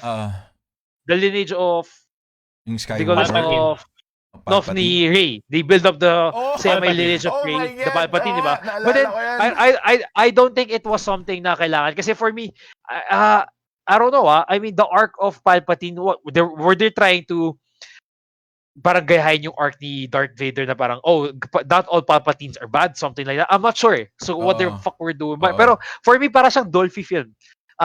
Ginawa lang chop suey pare. Parang ginawa lang chop suey pare. Fan service. Sama mo lahat. Sama mo si Palpatine. Magandang idea yan. Ano mo maganda? Tara, kiss natin sila sa dulo para lang masaya. Eto, gago, magiging mabait si Ben Solo. Ganito, para lang parang, Ben, I mean, like, parang lahat ng pinaghirapan nyo for like, let's say The Force Awakens. Okay, nagigets ko yung, I get The Force Awakens, siguro pinasok nila yung mga characters like si Han Solo, si Carrie Fisher. Yes, you already did fan service there. Binalik mo yung mga old characters, which was nice, di ba? Yeah. But the thing is, for this trilogy, we wanted to have basically not a new breed, but technically semi-new story, di ba? Yes, parang ang magandang, for me, nagustuhan ko sa Force Awakens, it was like passing of the torch. Kasi parang from there, pinakita nila, ito na yung next trilogy, ito na yung build up natin, we're gonna build stories around them. Yeah. And then, pagdating ng 8, Luke Skywalker came in, yes. But they didn't have to, parang hindi mo na kailangan masyado i-push na yung Skywalker story in the Palpatine. Which for me became more confusing when Palpatine came back. Na parang, so what the fuck's happening now? So parang, takin na to. Plus also this one, General Hux. Si Hux, tama. Si Hux, di ba? Yung parang biglang part pala siya ng rebellion. Spy siya ng tangina. Sinangin yung character na yun, pre. Yung pag-reveal pa niya sa movie. I'm the spy. What the fuck? Are you serious? No, ito yung sa akin For 9, we had basically this whole trilogy, they had so many good characters na pwede nilang expand more pa, sana. Specifically sa 9, yung kay Ren. I forgot the Knights of Ren. The Knights of Ren. Tinapon nila yun, men. Tinapon nila yun. Gago, men. Ano ginawa? Pare, ito yung hindi ko mag-gets. Gago. Yun, pare, naging magician si Ben Solo. Wala siyang hawak na lightsaber. Bigla siyang nagkaroon. Parang for me, okay. I mean, nagigets ko na parang tinakal yan. Itatakal in the future. I think it's gonna be tackled more in the future franchise regarding yung Force. Forgot ko yung tawag. Exact. Yung Force Skype. Yung Force Skype, di ba? Yung Force Skype and everything. Siya, Force Lazada o gago, di ba? Yung Force Shopee, gago. Kami imagine mo, pare siya sa Marichal sila gumagay. Tapos may lightsaber na siya, gago. But so anyway, ang dami. For me, masyado na, ako talagang chop suey, pare, Dolphy. Kulang lang kumanta sila, pare. Alam mo, yung kumanta, nasa beach, kumakain sila. Gago yun na lang yung kulang. Gago yun na lang yung kulang, pare. Dolphy movie na siya. So, well, anyway, long story short, yeah. That for me. Episode 9 would be like, tangin namin, chop suey to, bago. Tapon nyo na yan. Idadagdag ko dun, pare. Kasi diba, yung turn ni Kylo Ren, ako sa totoo lang, I'd rather have Kylo Ren die at the end of the series na masama siya kaysa dun sa turn. Kasi, parang nagkaroon ng ibang klaseng, kwento dun sa, ang tawag ba dyan, sa antagonist ng buong series, yung kay Kylo Ren. Parang yung ginawa nila doon sa original director, di ba? Napag-usapan natin to, na nirelease nila yung artwork sa yung story dapat nung original episode 9 ni Colin Trevorrow ba yun? Yung director. So by the end of his episode 9, dapat hindi magto-turn back sa light side si Kylo Ren. magiging full Sith talaga siya kasi hindi pa siya naging Sith, hindi siya nagkaroon ng eyes katulad ni Anakin. Parang lang siya, parang Dark Jedi lang siya, ganun lang siya throughout 7 and 8. Pero confused Jedi. Confused Jedi siya, man. So dun na natin sana makikita yung turn niya to the dark side, lalo na nung pinatay niya sino yun, yung Palpatine, feeling Palpatine, nakalimutan ko yung pangalan niya. Oh, yes, si Snoke. Speaking of that, man, they ruined that. Sobrang sayang Snoke. Diba? That character was something supposedly, di ba? I mean, maybe the next Palpatine kung ganun yung formula nila. Pero parang ginawa nila, gagawin, pinutol lang niya yung ulo parang walang nangyari. Pinatay lang siya sa episode 8, di ba? Kaya nainis ako sa episode 8, ang daming parang ginawa lang nila para lang ma-surprise yung mga tao. Kaya naiinis ako dun sa movie na yun. Pero, ako pare, I would say, in defense lang, para lang may ibang perspective, yung pinatay nila si Snoke, for me was one of the best thing that they did for the new trilogy. Pero hindi nila tinapos Kasi basically, the original plan was, si Snoke was supposed to be the new Palpatine, quote unquote. Pero pinatay siya sa 8. So parang, ano nang gagawin? Dapat, nandun na si Kylo Ren. He was supposed to be the quintessential villain, which is hindi nila kinary over sa 9. Sa 9, oo. Pero imagine nyo yun, di ba? Like, I think kung sa episode 9, si Kylo Ren was like the big Sith na magiging kalaban, I would think na magiging more justified yung parang abrupt loss ni Snoke. Kasi parang, ano nga ba parang role ni Snoke kung hindi as a diversion na as a stepping stone rather of Kylo Ren in his rise of power, in his greed, in his rise of being a Sith. Diba? So for me, I would defend na okay lang na quote-unquote namatay kagad si Snoke if they carried over kung si tinuloy Kylo nila, Ren. Totoo, nag-agree ako dun. Kasi it's also the rule of the Sith, diba? Technically, there's only one Sith. There's only two. There's only the two. Master and the Apprentice. The Master and the Apprentice. So kung ganun nga nangyari, and then it's always the story na the Master would always get killed by the apprentice. Supposedly like that. So, from there, okay na So, technically, in the point of view, nagawa na ni Kylo Ren. Technically, kung napatay niya si Snoke. But the thing is nga, parang wala Talagang wala siya, pare. I mean, like, Tall Boys, tama, yung sabi nga ni Migo na parang they were doing too much for it. Kaya ako talaga feeling ko naging chapsoy lang talaga. Yun na parang, it was.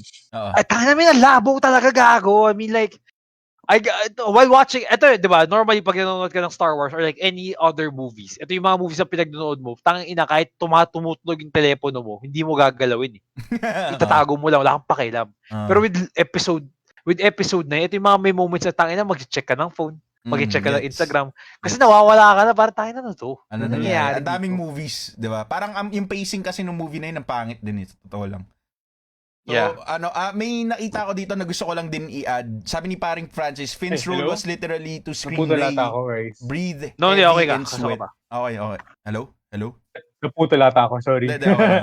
Yung sabi ni Francis, Finn's role was literally to scream Rey, breathe heavy, tapos sweat. So, I totally agree with you. Parang basically yung bottom line na itong sequel trilogy, yung characters na binild up nila from the first movie din sa sequel trilogy, sinayang nila lahat. Ang pinaka naiinis ako dyan is si Finn and also Admiral Hux.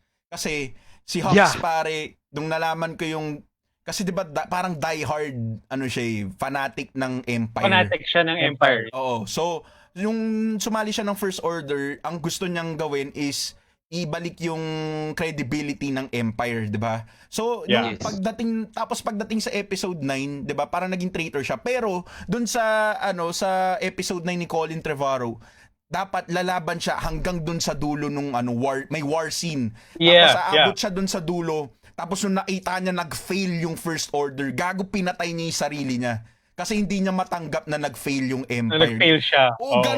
Ganun kalupit, ganun ka-passionate yung character ni Admiral Hux. Kinikilabutan ako, min.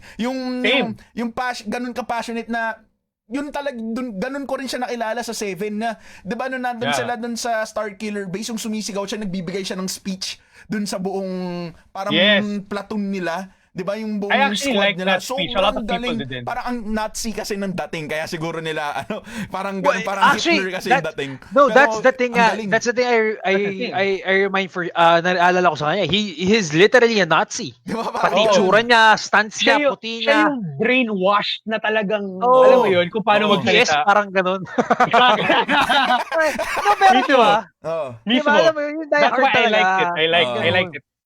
Yun nga yung para sa akin dun na parang shit, sayang tong character to.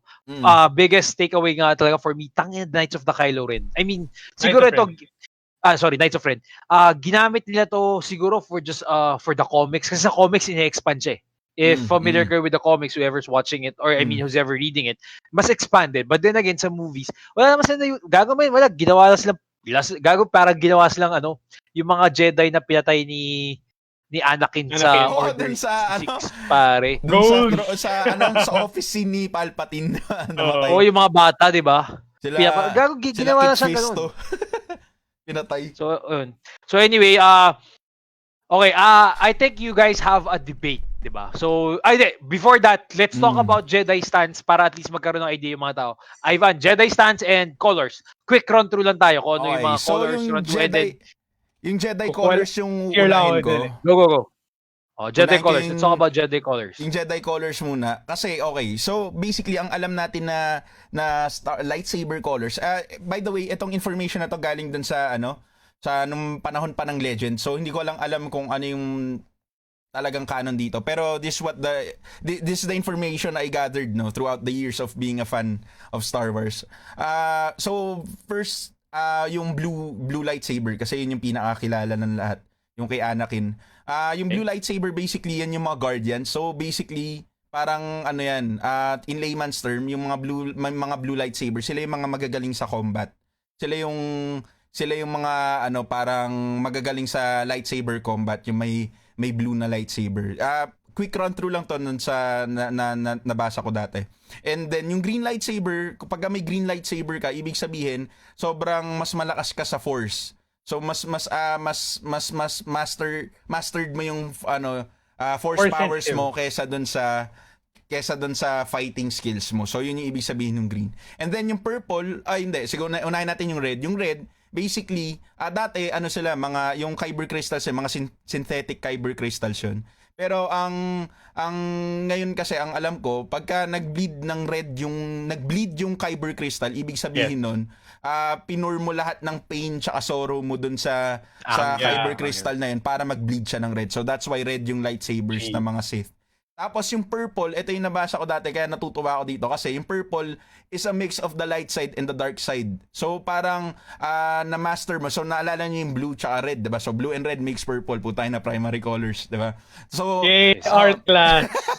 So basically, ganun din yung idea dun sa purple lightsaber na parang yung merong affiliated ka sa light side of the force pero merong natatap mo yung certain parts ng dark side para magamit mo siya in combat. So, ganun din si Mace Windu. That's why, yun yung reason kung bakit napansin niya na pag-usapan nasabi ni Watch yung ang bilis na patay ni Palpatine yung mga Jedi Masters para silang bata. Yung reason kung bakit naka-stand si Mace Windu kay Palpatine kasi kaya niya ibalik yung dark side powers ni Palpatine pabalik sa kanya. So, yun yung reason yun yung ibig sabihin ng purple lightsaber. May mix ka ng light, na-master mo yung light side tsaka onti ng dark side of the force. And then, yung yellow lightsaber na nakita natin kay Rey, actually, ang mga gamit nun, mga sentinels. Yung mga sentinels na yun, basically, sila yung mga parang keeper ng parang lore ng mga Jedis. Parang ganun sila. So, yun yung nag-gather kong information. So, sobrang quick run-through lang nung colors, mga pre. Sana na-appreciate yung mga ganun. Kasi yan yung mga binabasa ko dati nung bata ko. Ngayon, yung first stances, hindi ko sila sobrang kabisado. Pero babasahin ko sa inyo kung ano yung nahanap ko. Ang pinaka-favorite ko actually is, yung Form 3, yung Soresu, which is Obi-Wan's form. Yun yung gamit niya. Fighting stance para fighting clear tayo. stance niya. So, basically, yung Form 1, Shicho, ang sabi dito, when learning lightsaber techniques, a Jedi or Sith apprentice is trained to recognize all 7 forms. Shicho is also known as Form 1, is the oldest and most elementary form of lightsaber combat. So, basically, ito yung form na gamit sa pagkakaalam ko ni Qui-Gon Jinn. So ito yung pinaka basic na ituturo sa iyo pagpasok mo pa lang sa Jedi Academy.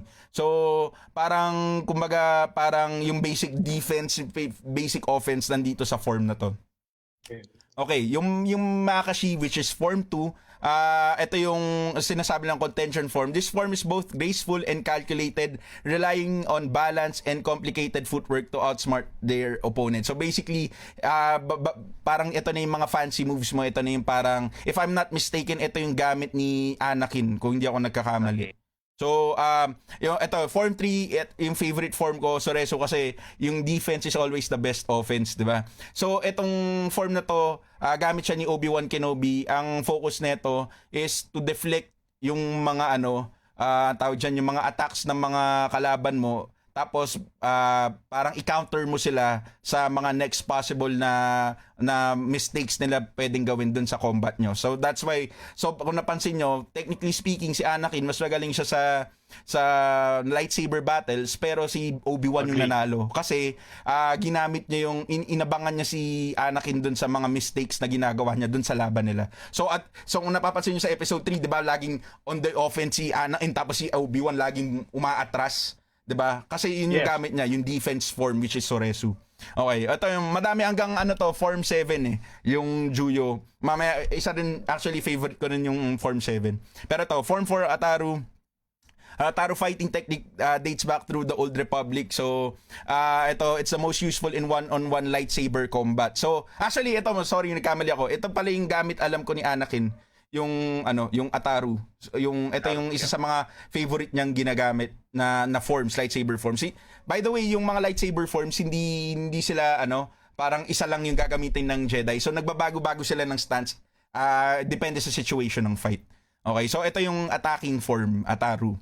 Okay, ito form 5 Shen and Gemso. Okay, ito, the underlying factor in both Shen and Gemso is to use your opponent's attacks against them in a counter-strike. Ito, so yung kanina yung Soresu, ito yung ginagamit na parang pang-partner up dun sa form na yun na ginagamit ni Obi-Wan.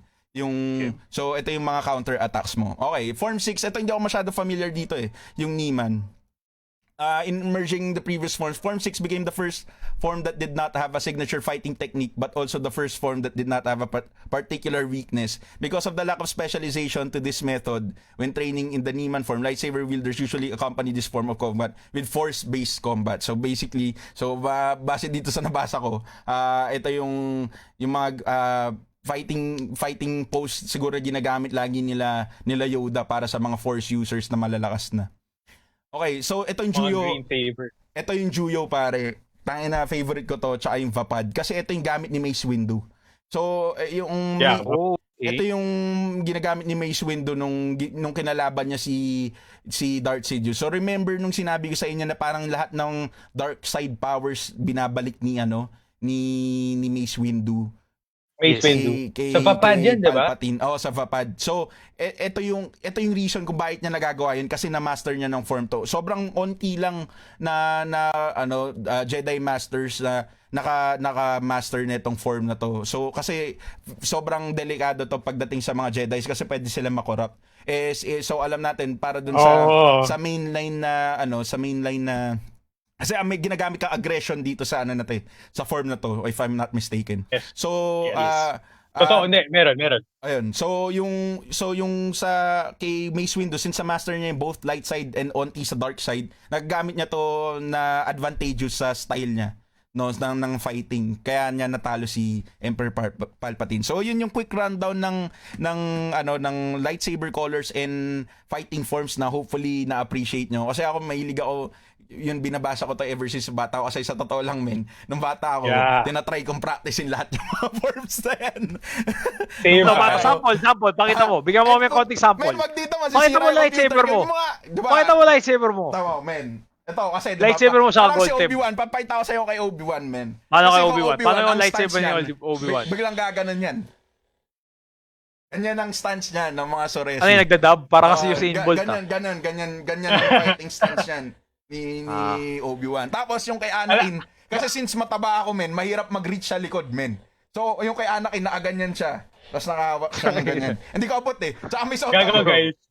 Pero yan. May amin ako sa inyo, guys. Before nag-attend ako ng ng Lightsaber Academy, pare. Meron sa Philippines Ulul talaga. Oo, pare. Nag-attend ako before. Ano siya, masaya siya, pare. Honestly, parang gusto ko yun Hindi, masaya siya kasi so basically syempre you use your stun sabers, pero kung wala ka muna, you can either borrow from there or basically meron dun parang tubo lang, parang to practice lang.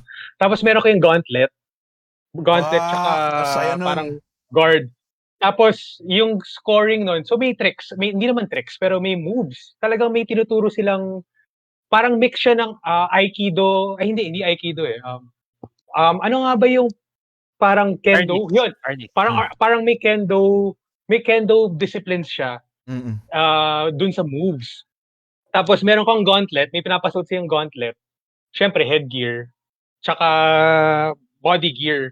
So yung sparring niya is that parang 1 point sa body or sa arms. Tapos 2 points or 3 points sa arms. Kasi basically yung parang pinakakailangan mong i-defend is yung arms mo. Kasi kung napapansin niyo sa Star Wars, pag dinisarm ka sa kamay, talo ka na. Wala ka na magagawa. Pero pag natamaan ka sa katawan, parang pwede ka pa pumalag eh. So parang ginawa nilang yun as a scoring system dito sa parang stun saber dito sa sinalihan ko.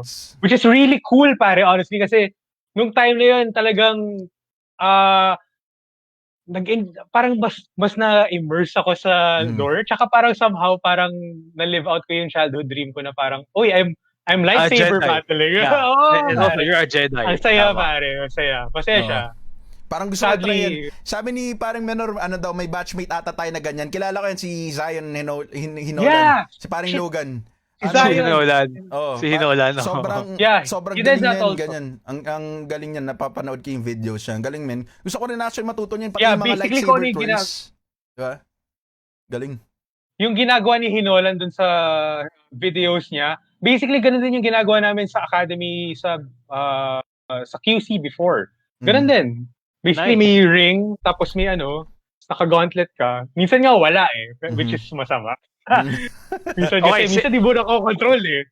Minsan na dark side, tangina mo Pero masaya, for the reference of the people, I mean, siguro mga bago lang dito, okay. Now, the reason there's a Sith and the Jedi is because of the balance, right? But between those balance, there's also known as the Grey Jedi. Yeah. So basically, they try to, how should I say this? They try to practice both, but in balance. So if ever in the future marinig yung Grey Jedi, kasi if I'm not mistaken, I think they might incorporate the Grey Jedi in the next in the future of the franchise. Diba? Si Ahsoka, Grey Jedi. Ahsoka is it's a Grey Jedi. If familiar kay Ahsoka Tano, which was the last Padawan. Officially a Grey Jedi na? Technically speaking, kasi wala siyang wala siyang affiliation ngayon sa Jedi tsaka sa Sith.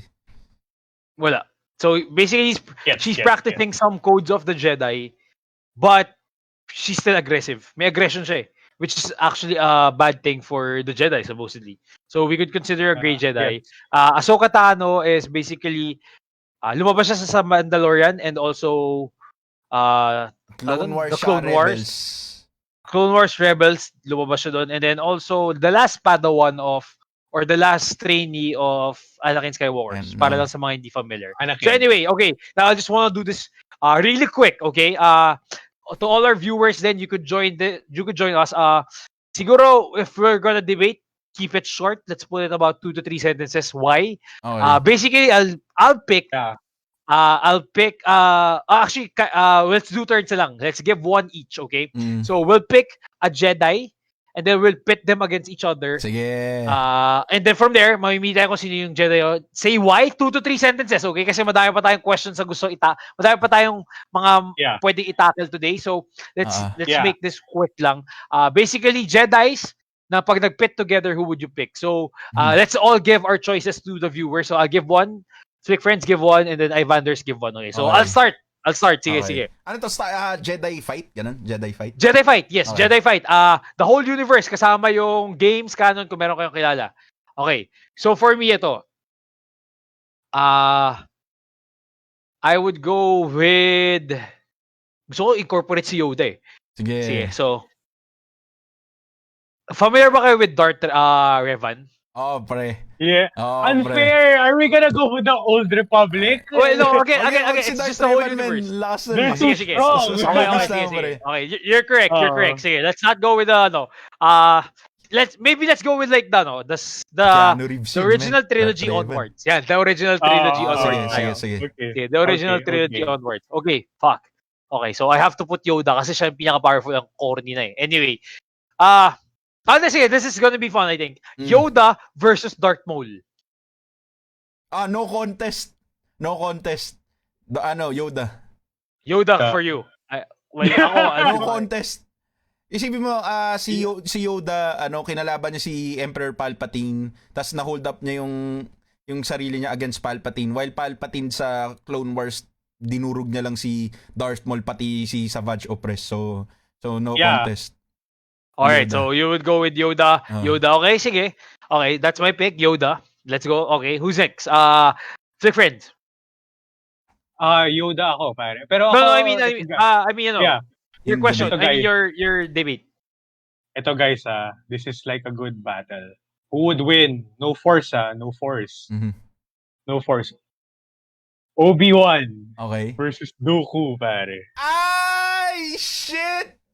Wait, Dooku in his prime or Dooku nung ano? Dooku in his movies para consistent tayo na sa movie lore lang tayo. Sige. Okay, sino ka watch? I'll go with Dooku. No force powers. Ano yung reasoning mo? He's considered one of the best duelists in terms of yung Shicho lightsaber in the lore. Oh, actually yung Shicho favorite niya. As in terms of duel, tanggalin mo siya ng power para he's still gonna be a good swordsman. Totoo. So I'll go with Dooku. Ako, pare, I'll go with Obi-Wan. Oh, kasi yung reason kung bakit lang naman tatalo siya sa Attack of the Clones kasi kasama niya nun si Anakin, man. Hindi ko na hold back siya nung Anakin ng batang Anakin. Pero if you would pit Count Dooku kay Obi-Wan from episode 3, ako, it would be a close fight, I think. Pero kasi with the style na meron katulad ng kanina nung binanggit ko yung mga forms, kasi ang gamit ni Count Dooku, alam ko Shicho, yung form 1, yung basic lightsaber form. Pero kasi ako, base sa mga nabasa ko and also sa nakita ko sa movies, I think Obi-Wan would win. Pero very close yung laban nila. Okay. Kasi alam mo, also kasi may yung nag-train kay Obi-Wan si Qui-Gon, si Qui-Gon master niya si Dooku. So yung alam na form ni Qui-Gon, parang nakita na yun ni Obi-Wan. So kaya yun yung reason. So feeling ko kaya alam niya. Matalino si Obi-Wan eh. So dadagdag ko lang din, sorry. Yung fight ni Darth Maul tsaka ni Obi-Wan sa Rebels, 'di ba? Parang tinry gawin ni Darth Maul yung move ni Darth Maul kay Qui-Gon Jinn kasi ginawa niya yung stance ni Qui-Gon Jinn na Shicho. Pero natalo niya kasi na-foresee ni Obi-Wan na gagawin uli ni Darth Maul yun. So, parang nababasa ni Obi-Wan yung mga patterns. So, kung nakita niya na ganun yung form ng master niya, kaya niya talunin si Count Dooku. So, that's the reason why si Obi-Wan yung pinili ko. Sige. Ako, agree rin ako na close fight siya. Pero I think I would give the edge nga dun kay Obi-Wan. Kasi ang difference ni Obi-Wan siya kay Count Dooku. Although, Count Dooku is really... si Count Dooku talaga mataas yung position niya in terms of his proficiency in the Force and in the lightsaber. Talagang siya, very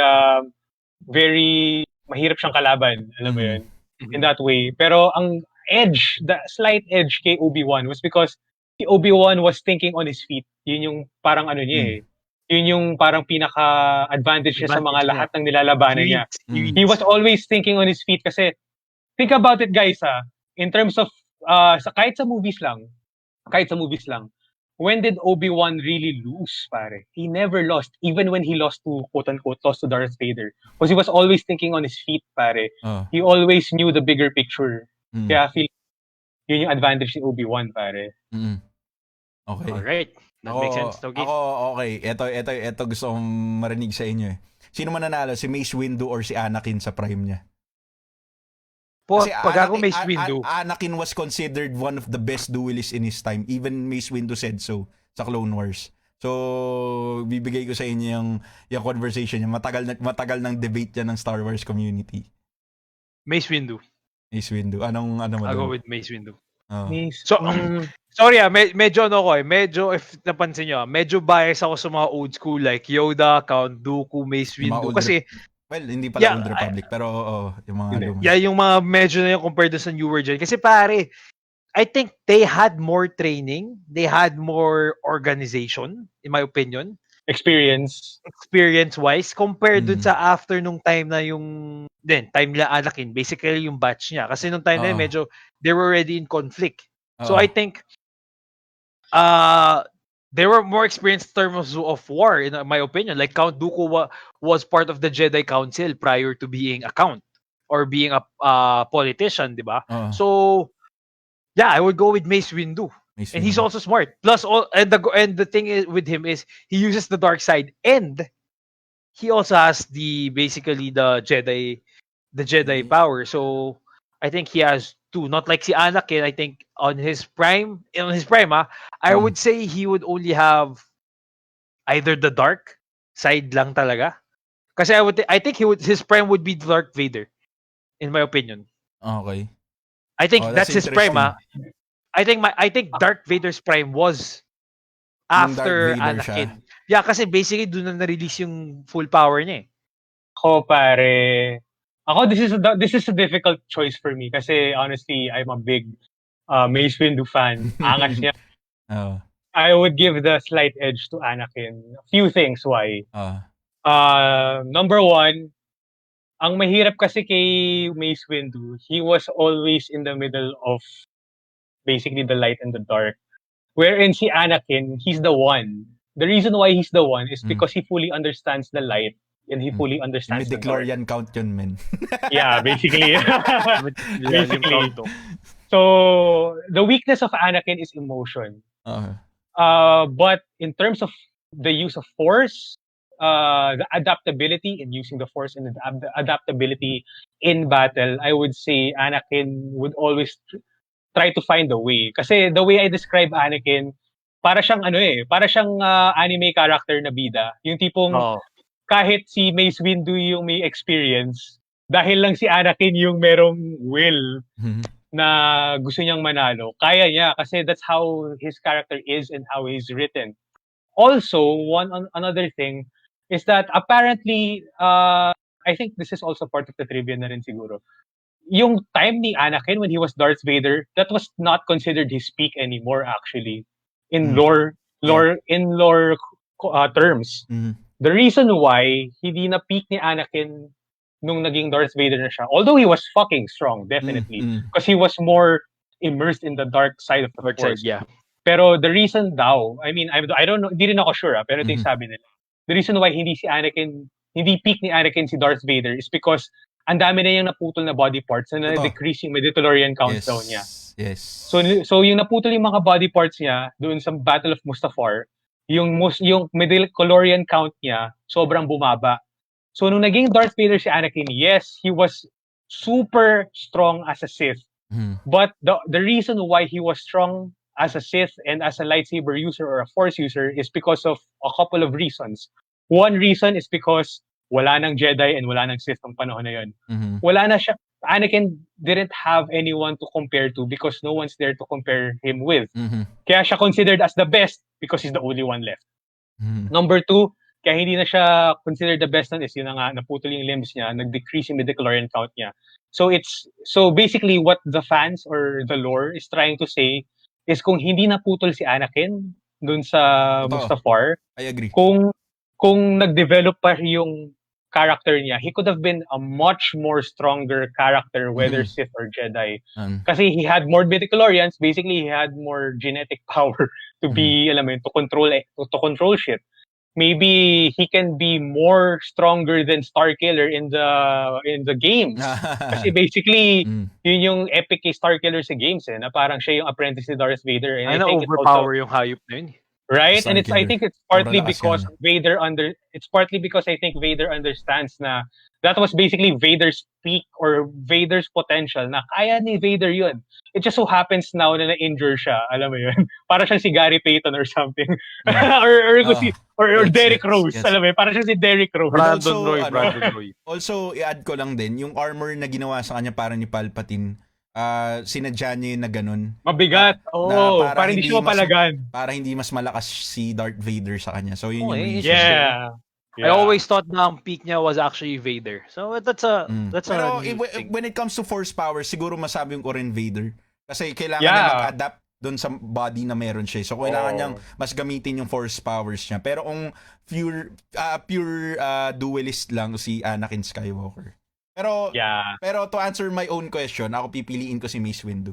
Kasi basically same din kay Watch na kaya niya kontrolin kung kaya niya ibalik yung dark side powers ni Palpatine na full-fledged Sith Lord, kaya niyang talunin si Anakin.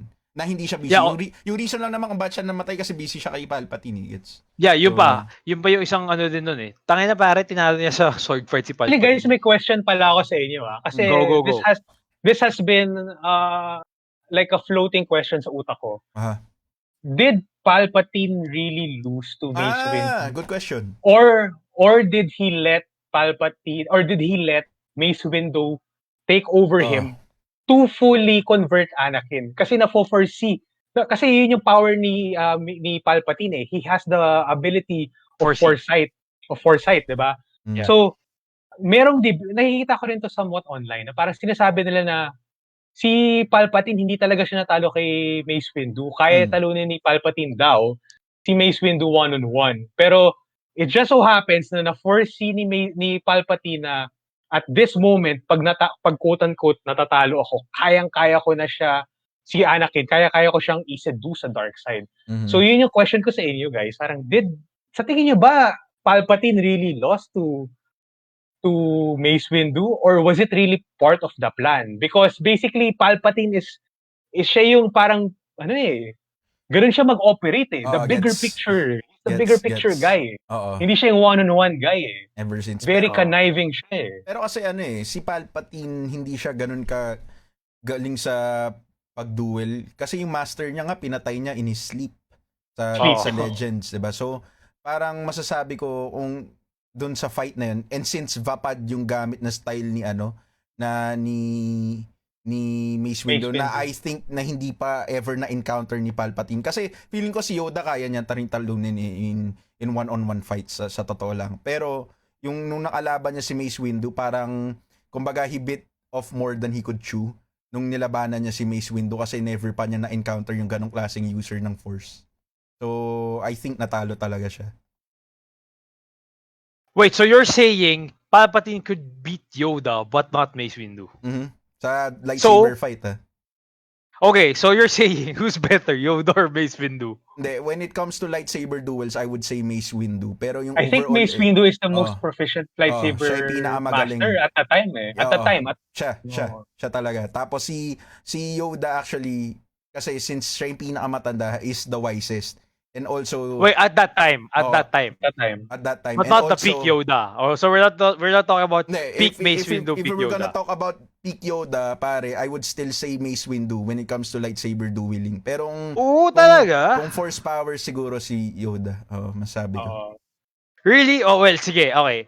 Maybe you're right. Okay. I would like to disagree since in terms of power talaga. Tangin na nag-Yoda nga ako eh. Pero again, you have a point. Kasi ito, even in the legends, even in non-canon, hindi pa nila na-explore si Yoda fully. So you don't actually have an idea on how freaking powerful Yoda is. So yeah, in my opinion, yes, based dun sa kung ano meron tayo ngayon, I would agree with you. Yeah, maybe Mace Windu would kick Yoda's ass kasi nga naman at this age we would say na mas may peak pa si Mace Windu compared kay Yoda. Pero I'm really interested with the lure of Yoda na gano'n ba siya ka-powerful no? I mean, but then that's a different story again. Pero yun yung maganda with Grogu sa Mandalorian na pwede natin i-explore sa susunod na mga movies or series ng tawag dyan ng Star Wars kasi makikita mo kung gaano talaga alakas yung race nila eh. Kasi talaga sila mga Force users talaga yung race nila eh. poor sister. Yeah, pero ang downside na nakita ko kay Grogu as a character, parang sobrang bata pa niya ngayon. I mean, they would have to literally jump time to at least get him in his teenage years. Kasi pare what, he's been in the story parang what? 100 years na ba siya dito? 80 years old?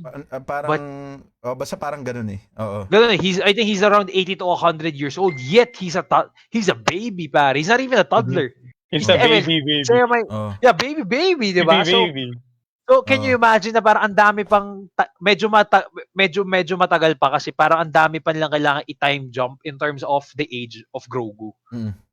Yun. So, anyway, okay, now let's talk about the current situation of the Star Wars franchise and just, let's see lang ko, like, bro. Yeah. What do you think about the current Star Wars franchise, the movies that are coming, specifically The Bad Batch, Mandalorian, which came out Part today. 3. Bad Batch came out today ba? Ano yun? It came out today. May the 4th. The trailer? No, trailer or the show? The series. What? The first episode of the series came out today. Gulul! Bad Batch came out. Okay, late ako matutulog mamaya. What else pa ba yung mga future? The Squadron, Road Squadron, which is going to be directed by Patty Jenkins, if I'm not mistaken. Jenkins, yeah. Jenkins, right? Oh, yun. So, yeah. And then also, yun lang. I think those are the upcoming projects coming. And also, there is, I'm not sure if this is already verified or not yet, the Old Republic TV show for Netflix. So, I'm not sure kung Disney Plus lalagyan nila. Disney Plus ba yun? Sorry, Disney Plus pala. Not sure if it's gonna be tawag dito yung secured na siya or hindi pa. So, how do you see the future of ano? May nagrereklamo sa chat natin, men. Tagal daw ng shoutout. Shoutout kay parang Blue Eyes sa chat natin. Okay. Shoutout, bro. Shoutout. Sorry. Hindi namin nakita. Gagalit si Raul eh. Paisa daw malaking ano dyan. Tayo na kasi chat yan. FF! Sa malay FF daw dyan, men. Hooray! Sabi nyo, guys, FF! Hooray! FF! Hooray! Yoda, kakain ng FF! Okay. So anyway, go. Ivan, any insights on the new, basically the future of the franchise and any thoughts about it? Okay, so yung current situation ng Star Wars, hindi ako masaya na ako. All because of The Mandalorian. Kasi pare nung dinala nila si Jon Favreau tsaka si Dave Filoni para dito sa project na to, silang dalawa yung nakakaintindi kung ano talaga yung Star Wars, pare. Tsaka pare, can I just say, pare, Dave Filoni is really the torchbearer of George Lucas in terms of Star Wars lore. Tinuruan niya kasi. Tinuruan niya dati nung sa Clone Wars si George From Rebels and Clone Wars. Siya talaga yung mentor ni Dave Filoni. That's why naintindihan niya kung paano tumakbo yung buong Star Wars universe, unlike yung head ng current ng Lucasfilms, which is Kathleen Kennedy. Sobrang hindi ko siya gusto for the Star Wars franchise kasi ang dami niyang ideologies na gustong ipasok sa Star Wars na hindi naman dapat. Pinakamalaki doon pare is feminism. I have nothing against feminism, pare, pero I get it, kailangan natin ng women empowerment sa media kasi parang all this time lalaki lagi yung nagiging tawag diyan nagli-lead sa mga gantong klaseng form of art, 'di ba? Pero kasi hindi mo pwedeng i-push down sa lalamunan ng mga tao kung ano yung gusto mong ipaita sa kanila. Pwede, for example na lang, kanina 'di ba nag-story ako about yung the final episode of The Mandalorian season 2, 'di ba? So, yung doon sa season sa finale pare, pinakita nila Dave Filoni tsaka ni Jon Favreau tsaka ng director doon na pwede kang maging badass female character nang hindi mo masyadong pinagmamalaki dun sa mga tao. So kung bakit ko nasasabi yun kasi look at Rey, pare. Si Rey sobrang yun nga tawag ng Star Wars community Mary Sue. So basically binigay sa kanya lahat ng powers on the get go. Sobrang lakas niya agad. 'Di ba? Parang hindi mo naman kailangan mo pa magkaroon ng development para ma-achieve mo yung ganun, na para ma-realize ng mga tao na sobrang lakas na na lead to, lalo na babae siya. Parang ganun yung gusto nilang ipakita kasi nila Kathleen Kennedy. So kung sila yung, kasi nahati ngayon yung current Star Wars franchise. So gagawa sila ng projects for sila Dave Filoni tsaka sila Jon Favreau, may sarili silang projects, and also may isa pang faction sila Kathleen Kennedy. If magtutuloy yung kila Kathleen Kennedy, which I hope not, masisira yung buong Star Wars franchise. Pero kung itutuloy to nila Jon Favreau tsaka ni Dave Filoni, na which I think na dapat ibigay na nila yung Lucasfilm kay Dave Filoni, by the way. Yun yung sobrang strong ng feelings ko dun. Agree. Parang magiging siya successful yung rightful Star Wars. heir, pare. So parang ito yung kumbaga ito yung same ng sinabi ko sa last episode natin about Metal Gear, na parang Metal Gear Solid needs all the help it can get. Basically that's the same with Star Wars. So yung kung anong gagawin ni Dave Filoni tsaka ni Jon Favreau, mas naglo-look forward ako doon kaysa doon sa ideology filled media na gustong ibigay sa atin ni Kathleen Kennedy. So pero yun nga, again, kumbaga long story long, masaya naman ako doon sa kinalabasan dahil sa Mandalorian. Speaking of the future pala, ito lang guys. Go. Si Jon Favreau, he is also the godfather of the MCU. Yeah, that's the MCU. true. Iron Man, pare, siya yung director. This guy is really good. Jon Favreau, I'll just have to do so. Just have to say something really quick. He's really good. Everything he does is gold. Go. Pare, lahat ng hawakan niya gold, pare. Yes, chef. Even chef too. He was also in chef. Plus also, he's fucking smart. Ang galing niya mag-create ng concepts. I really love the way he integrated Grogu in the whole universe. Kasi para sa akin, imagine mo sino mag-iisip. Sobrang gutsy nung move na yun, pero ang galing yung ginawa nila. Agree with you dun sa gutsy. Kasi pare, imagine mo, we thought we were done with Yoda. We already love that shit. But to put Grogu, pare, iba. I mean, it's a lore na hindi nila natatackle. And this time, he gave it a new life. So anyway, these are the future projects. Rundown lang ako para at least may idea tayo. Star Wars Bad Batch, which already came out. The Book of Boba Fett. Basically, yung extension from the Mandalorian cameo. The Mandalorian season 3. They're planning to do an Ahsoka, Star Wars Ahsoka. Okay, that's nice. Rangers of the New Republic, which supposedly was going to revolve around the character of Gina Carano. But then we know Gina Carano. Si Cara Dune, but then he got fired for some comments. So she's already out of the universe. Which I think is bullshit, pare. Parang... Andor. And then we're gonna get Andor. It's basically a prequel series centered on Diego Luna, Cassian Andor. Holy shit, hindi ko alam yun. Okay. Yes. Okay. And then the much awaited Obi-Wan Kenobi series, Obi-Wan. Tapos pinakita ni Obi-Wan yung beard niya ngayon, pre, na pinatupre. I think they're shooting it now kung di ko nagkakamali. In production ba? Parang they're shooting it now. Hindi ko alam yung mararamdaman ko nakita yung picture niya with the beard, pare. Kasi yun si Obi-Wan, pare. Yes! They're shooting it now. And there's also going to be a Star Wars The Acolyte. I'm not sure what that is. And then kanina, the Rogue Squadron, like we said, Patty Jenkins will be the one doing it. And then there's going to be a titled Taika Waititi movie. Yeah. Okay. And I think they're also planning a Lando series, which is going to be a Disney Plus. Okay. And then there's a Star Wars Vision. It's basically a short film celebrating, I think ito, more of like parang semi-documentary siguro. They're also planning a droid story. Basically revolves around C-3PO and R2-D2. This is, I'm not sure what's... Yeah, it's a hybrid animation daw based on the description. A hybrid animation and visual effects. So siguro parang trip ito pare pag nagsusurog ka, ito yung masarap panoorin. I love R2-D2 and C-3PO, pero I don't think I need a series or movie about them. Parang gets yun. Pare, paano pag sumasayaw siya kumakanta sila? Isn't that interesting? I find that interesting, pare. So, anyway, there's also going to be, I'm not sure if this is confirmed or a rumor, an untitled Rian Johnson trilogy. Fuck that shit, man. Tangina ni Rian Johnson. Pare. Hindi ko hindi matutuloy yan, pare. Rian Johnson, let's see. And then there is an untitled Kevin Feige, if I'm correct. Kevin Feige movie. Okay, so we'll see. Fuck, they even ano brought talaga? in... Pare, they A even rumor. brought in Now, this Kevin one's rumored. Feige. Kevin Feige? Oo. Oh my, I didn't know that. They even Hindi ko brought alam in yan. Kevin Feige just to Eto. save this franchise. Ang inang yun. So, yun. Sabi niya, this has to be announced. And then, an untitled Wow. J.D. Dillard movie, but this is rumored. So far, those are the future contents regarding sa Star Wars. So, Migo, what is your, what is your take or opinion on this, on the future? For the first off, I'm surprised they brought in Feige. Kevin Feige, Feige. it's just to be to be announced or rumored. So again, we'll have to take Rumored that pa with a lang. grain of salt. So, but Okay, if yeah. ever they do, he's the If ever they godfather do, din pare. of Yeah, MCU, dude. tama? He Kevin Feige is Vito Corleone in the MCU, pare. Yeah, he's Vito Corleone. Ganun siya kalala, pare. pare. And hats off to that guy.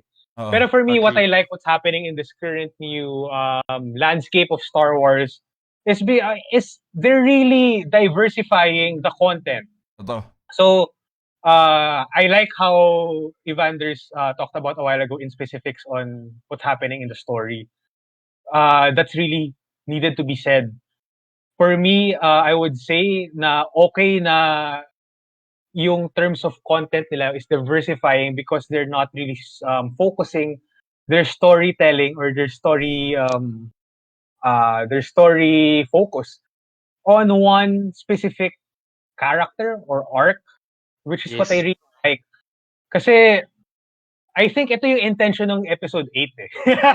Okay. In terms of yung point, kumbaga yung moral of the story. Okay.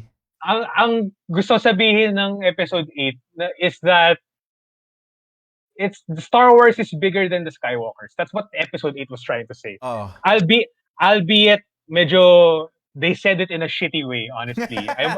Even ako na hindi ko ganun ka-hate yung movie, I would say na Luke Skywalker was greatly disserviced in that movie. Definitely. Pero their point, yung moral of the story na sinasabi nila, that Star Wars is bigger than the Skywalkers. Yes, and it's accentuated in that very last scene na parang may nobody na bata. Doon lang yung biglang kinuha niya yung broom, di ba? Yes, yung biglang kinuha niya yung broom with the Force powers. That was basically kind of the essence of the story of episode 8 that we're trying to say, which I really like. And I think that's where Disney is headed towards now in terms of how they're telling Star Wars. Yes. And if you think about it, guys, in terms of Star Wars' recent success, the last movie that they really succeeded in terms of fan reception was not in episode 8. It's not in episode 9. It was not even in Solo. It was in Rogue One. So why is Rogue One special? Why did it resonate to a lot of people? When you think about it, parang pinag-usapan natin kanina, wala nga dong Jedi masyado. It wasn't focused on the Jedi. It was just people doing the small things for the bigger picture. Or alam mo, parang they're basically people who are fighting the good fight. And I think ito yung try na i-navigate ng Disney ngayon, ng Lucasfilms ngayon, in terms of how they're telling Star Wars. They're not focusing on the big people. I mean, yes, meron pa rin na, alam mo yun, may Obi-Wan pa rin, and all that, because they had to. They had to. Kasi hindi naman pwede na small, quote-unquote, small players lang ipa-play nila. They had to put some big names din. Yep. But I really like where Disney is headed with their plan in Star Wars. Kasi, number one, what happened in The Mandalorian with Dave Filoni and Jon Favreau is really promising on their vision. Sobra. I think nagkaroon sila ng wake-up call sa nangyari sa episode 8 and 9. Na yung tipong, alam mo yun, na parang yung sorry nila sa fans is yung basically... fan service alone won't be able to save the franchise, pare. Yeah, it's basically yung itong season, yung latest season ng Mandalorian. And seeing that, I see a lot of promise in where Disney is headed with Star Wars. And because they're focusing on the little people, they're not focusing on big characters. And I think that's where Star Wars is headed. Or dapat, kumbaga, nakikita ko na dapat dito yung direction ng Star Wars in the future eh. Na doon sa mga little people that make Star Wars a universe that is lived in. Kumbaga, instead of trying to add more big figures or big people in the universe of Star Wars, they would rather tell the universe or the smaller people that make up the universe of Star Wars to make the whole thing more unified and meaningful. As a fan, as a fan as who is watching, and also it gives great, so quote unquote, fan service to the world na tinitirahan ng mga big heroes na kilala natin before, such as Obi-Wan, such as Luke Skywalker, so on and so forth. Kumbaga, these smaller characters, these smaller stories only elevate the bigger stories. Exactly. This is the power, or this is where Rogue One succeeded. Kasi for me, mabilis lang. For me, the reason why I super love Rogue One, I think, kasi 'di ba sinabi ko kanina, number one ko is Return of the Jedi and Revenge of the Sith. For me, close number two is actually Rogue One. Kasi this movie, even though na hindi siya focused on the Jedis, it really made the biggest difference in breathing new life to the Star Wars universe. New life. Not only that, it kind of unified the two branches of fandom, which is the old fans ng trilogy and the new fans, which is nung sa prequels. This movie is kind of the bridge of that, because at that moment when Darth Vader was killing everyone doon sa scene na yun, we were kind of cheering for the same guy. The older fans were cheering for the Darth Vader that they knew in the original trilogy. And we, the younger fans, were cheering for Anakin. Alam mo yun, trilogy na yun. That scene was the bridge of these two generations, which made Star Wars as a whole more special. Kasi before may divide old fans, new fans. Because of Rogue One, nagkaroon ng somewhat bridge yung dalawang fandom. Walang nakita yan, galing. 'Di ba pare? Ngayon na nagkaroon na ng bridge kung saan sila pwede kung saan pwede yung dalawang fandom mag-agree na parang, itong scene na to, this is what makes Star Wars special. Kumbaga hindi sila magkaaway for the first time ever. Alam mo yun? And not only that, for me personally speaking, I never liked Episode 4, A New Hope. I never really liked it. I think honestly, before I thought it was super boring. No kidding. It was. Alam mo, I think, I agree parang, I think this is blasphemous to say as a Star Wars fan, and pero that's what I think That's what I think before Rogue One. Before Rogue One, I think Episode 4 was so fucking boring na para siyang yung speed bump na parang, sige, panoorin mo na yan para mapanood mo yung Episode 5, tapos yung 6, tapos yung prequel. I agree though. Ganun yung vibe niya. But, what Rogue One did was made that movie, A New Hope, more special. It made it more impactful because it added stakes in the movie. Kasi nung unang beses mong pinanood yung Episode 4, yung A New Hope, parang nagsisimula ka pa lang Wala ka pang emotional anything. Wala ka pang pake, basically. Hindi mo sila kalala Exactly. But because of Rogue One, it added a lot of stakes because they made that movie so great with likable characters, with a plot that's super compelling, which is a simple plot, but nonetheless compelling. Moreover, Darth Vader's appearance was so epic. And it was icing in the cake. It was icing on the cake, diba? And basically, long story short, Rogue One was such a well-told story that it elevated Episode 4. That's why Rogue One for me was so special. Moving back to the question that we were talking about a while ago, I think this is where Disney is headed. They're headed towards the Rogue One feel. Na ang ginagawa ngayon ng Disney, they're trying to tell smaller stories, such as Rogue One, to try to elevate the bigger stories na who knows, pare, who knows? Maybe in the future, if Disney tells such a good small series stories about the new trilogy, we might like the new trilogy. Alam mo yun? They could do that if they really try to. There's a possibility. You have a very good possibility. Kasi I think one of the reasons why parang pangit ng new trilogy is there are a lot of plot holes. Yes, but if they have a chance, the way na kung paano nila treat ang Rogue One, this you might have a new outlook stories. on Yes, the exactly. that one. So I'm very Very great point. Ako, parang hindi ko masabi yan kasi tangina binastos nila si Luke. Yeah, but Kaya hindi ko I masabi. mean like wala pa tayo dun eh. But yeah, it's I agree maybe though. for I you, mean, I character feel you. wise, I feel you. yeah, Hindi, I same feel you din. talaga, Van. I really feel you. Pero basically, merong small chance. May small pare. chance. Hindi. Small hope. Alam mo, May small hope. Sana gawa nila ng Small hope. justice yun. Pero ako Small kasi, hope. ako, parang basically we're talking about the future of the franchise na yun, no? So, yeah. parang ako, what I think they should do is just scrap the sequel trilogy. Tapos, Same. diba? Tapos parang ituloy nila, I really wanna see Sebastian Stan play young Luke Skywalker. Yes. Yeah. Diba? That's gonna get traction. That's gonna get traction within a few years. I want that. I want that. Si Especially Sebastian, after especially after this the Falcon and the Winter Soldier. the Falcon and the Winter Soldier. He's gonna get traction. I'm fucking telling you. Disney's working on it. Disney's in the same definitely working on company it. already. Yeah, yun nga And Mark Hamill already technically he gave the veto. Diba? Yeah, he already gave the sign. Well, I mean like okay na siya eh. He gave the thumbs up. He gave the thumbs up. He's already okay. So that's gonna happen. Diba? And that's definitely gonna happen. I think actually sinabi ni Sebastian Stan to na parang pagka sinabi na talaga ni Mark Hamill. Pero pagka sinabi na talaga ni Mark Hamill na Tagalog siya.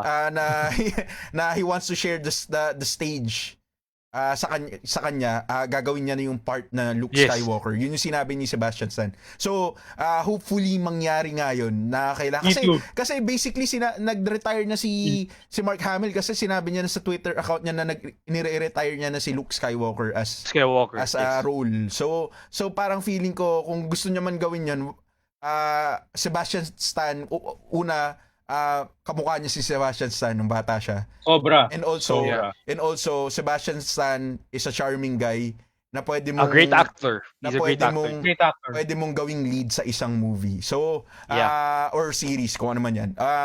So excited ako makita yung move nila kay Sebastian Stan as Luke Skywalker. Kung gagawin man Speaking of Sebastian Stan, I think he earned it after this he stint as the Winter Soldier. I think he earned it. I think Disney saw it. I think the fans saw it, and definitely, this Sebastian Stan's Luke Skywalker would have more traction in the future. And I have to agree with you, Migo, on your points regarding dun sa new trilogy. Hopefully, again, small hope they do that. And also, one of the things I also agree with you is the connection with the small characters, kumbaga, because you had a really good point. Na parang binigyan nila ng, if tama yung term ko, nagkaroon ng more gravity yung stories nung basically nung The Big Show, yung pinaka the whole universe, like with the Rogue One, what you were saying, kasi pare with the stakes and everything, naging much deeper kumbaga yung stories ng Skywalker saga with the small movies, diba? Like example, The Mandalorian, in my opinion, we only had a brief cameo of Skywalker there. But still, doon mo makikita na parang these people made an impact in the overall story of Luke. Technically, in his overall story, kasi when he, after the Return of the Jedi, he was looking for Force-sensitive people to be actually part of his new order, of his new Jedi order. Yes. So technically, Mandalorian gave a bit of deeper meaning or gravity to his character na talagang nagpo-full-fledged na gumagawa siya ng order.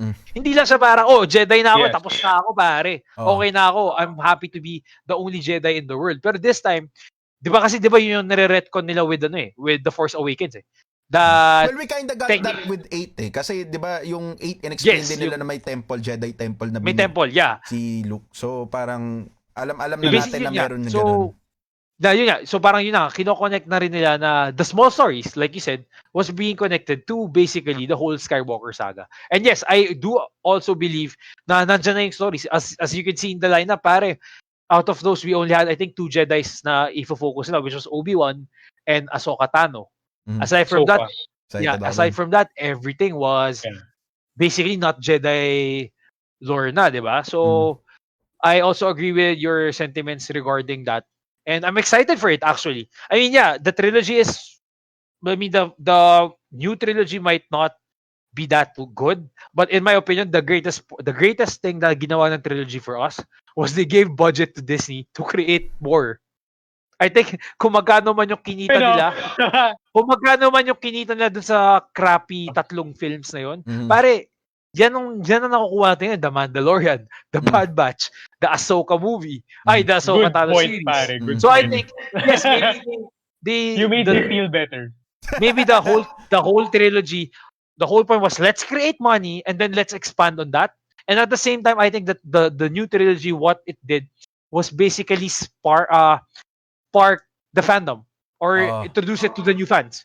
So it might be bad movie wise or something for the fans. It might be bad for the diehard fans na kesyo ganyan. But at the same time, I think there's positive in it.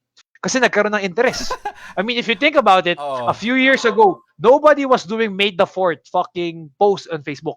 But now, today, if you've noticed, there are more Made the Fourths. There are more Made the Fourths posts today, more than last year. But for the past few years, it has been increasing. So maybe in the future, this would be like parang another... Malay mo, ito lang napansin ko malay mo someday sa Philippines, ang May the 4th would be a back-to-back inuman day for 5 de Mayo. Wouldn't that be great? Diba? So slowly, I think there were also the positives in the new trilogy in terms of, I think, interest, sparking interest. Pare, wait lang. Gusto ko lang mag-shoutout, pare. Yung inaanak ko, pare, nanonood ng show natin. Gabe! What's up, Gabe? Thank you for watching. Pare, ano rin siya, grade 4 siya. Grade 4 or grade 5 siya sa Lasal. Anak to ni Martin, di ba? Oo, pare. Nice, anak ni Mart. Anak ni Mart. Pare, ano yan? Yun yung new generation ng Star Wars fans. Nice. Makikita mo yung mga tito gaming sa Star Wars, man. Mga tito opinions. Mga gold tape, papakita namin sa'yo. Kami magtuturo sa'yo ng gold tape. Pero watch, I have to say, yung sinasabi mo kasi, parang yun yung tinitignan mo yung yung positive kasi. Pero I think kung titignan natin yung totoo, the only reason why they made Mandalorian and everything, yung mga future series nila, is just to save their own asses, pare. So ganun ko siya nakikita kasi yung kumikita kasi yung companies na to, yung Star Wars lalo na sa toys.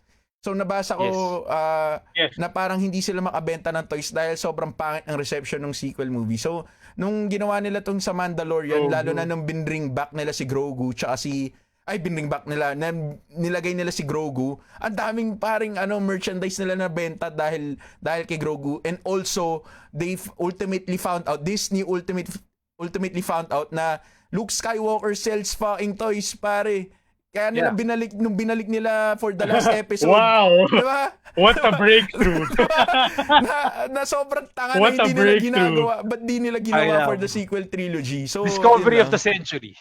Parang, shit, gulong. Okay pala yung gulong, man. Pero, Ivan, eto here's the point. If the new trilogy didn't suck, baka wala tayong Mandalorian now. Well, that's true. Yan yung... Diba? If it didn't suck, wala tayong Mandalorian. Maybe ang magiging mindset lang nila, tangina, continue natin yung saga. Continue natin yung Skywalker, pare. Huwag mong papatayin si ganyan. Diba? But the thing is, I think one of the reasons kung bakit sila nag-isip outside the box, because it didn't fucking work. Which, if in my opinion, was also positive. Pare, if we didn't have Mandalorian right now, baka we wouldn't have one of the greatest, I would say, one of the greatest TV shows we had in a long so time. Far. In terms of Star Wars, and also that in TV scene, pare, is legendary. Diba? So I think, there is good, there is bad, but at the end of the day, I think it, in my opinion, it made something good for the franchise pa din in terms of other aspects. Diba? Movie-wise, it sucked. Yung moral of the Yung moral of the story, pare, everything happens for a reason. For a reason, yes. So, I think the main story for that is Han Solo itself. if that's gonna be the moral of the story, pare. 'Di ba? I mean, yung story ni Han Solo, pare, para siya gago siya si Anakin, pare. Malay mo siya talaga si Anakin. Imagine mo yun, para siya chosen one, pare. Ay, na woodwork lang siya, gago. Nasa Tatooine lang siya dapat. Totoo. Sa Tatooine lang siya, puta, bigla siya naging si Han Solo. Imagine mo yun. Totoo. Diba? May nananahimik ka dun. Totoo, pare. Okay, anyway, to cap off our episode for tonight, let's do some fun questions lang. Very quick questions. Answer na at least 1 or 2 sentences again para makadami tayo ng questions. And also, ilalabas ko na itong poll na to, pare. Yung best in costume natin para habang nagpo-fun questions tayo may bumoboto. Kung meron man. Alright, sana kanina mo pa pinol para at least nakita na nila. Nawala sa isip ko pero i-ano natin. Di ba may poll section dapat sa live? Alam ko may poll section sa live. Ayan na. So anyway, Inablish ko na siya. Alright, anyway. So yun, let's just do, I have a few fun questions for us. Also, the viewers could actually join us. So, one is, ito, maganda yung question mo kahapon eh. Kung meron ka makakainuman sa whole franchise, sino yung gusto mong kainuman? Let's say one drinking session, you're gonna have one night to drink. Sino yung gusto mo makasama sa inuman? Pick one and why. Quick lang para makadami tayo. Ako, pare, honestly, I think it would be Yoda, pare. Kasi, here's the reason why, honestly. Kasi, ako pag sa inuman, I really like yung part sa inuman na nagre-real talk na about life. Alam mo yun? And I think si Yoda, magaling sa ganung part. Yeah. Yung marami siyang wisdom. Marami siyang wisdom. 900 years of advice yun. May putang ina. Pare. Kumbaga, okay, ikaw. Yun. Ikaw, Ivan. Ako siguro si tawag mo dyan sila Lando Calrissian or si Han Solo. Kasi Han Solo. Parang sila parang minsan, gusto ko rin yung kay Migo si Yoda, so sagot niya na yun. pero gusto ko rin kasi yung mga panahon na parang sila yung tipo ng tropa mo na parang pagdating sa gaguhan, parang sila yung magaling. So, parang gusto ko sila makasama. Tsaka lalo na pagka, alam mo yun, yung parang, kasi ako medyo tahimik pa akong tao Parang sila yung feeling ko na parang magsasabi sa'yo na, ngayon mo lang to gagawin, buong buhay mo maaalala to. Yung parang ganun. Sila yung magsasabi sa'yo ng ganun. So parang feeling ko si Lando, actually more si Lando kaysa kay Han. So Lando. Yeah, Lando. Feeling ko rin mas masaya kasama si Lando.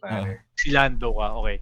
Actually, same tayo ng sagot, Ivan, pero pipiliin ko si Han Solo. Bakit? Kaya feeling ko pag nalasing si Han Solo, ito yung mga talaga ride or die na trip. Alam mo yun, yung mga tipong pag inuman ka, ang saya-saya na usapan, parang, gawa tayong kalokohan. Ikaw, syempre, lasing ka na Lasing ka, ikaw parang, kasama mo si Chewbacca, no? Imagine mo, safe kayo ngayon, maya-maya konti, pare. Tumatakbo na kayo para sa buhay. So, parang, ang exciting nila kasama, gagawin. Walang boring na moment. So, yun.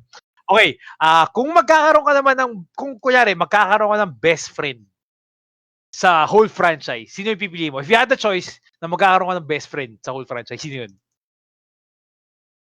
Ako, pare, siguro kung best friend si Princess Leia, pare. Wow! Masisimula mo sa best friend yan, sabay Hindi.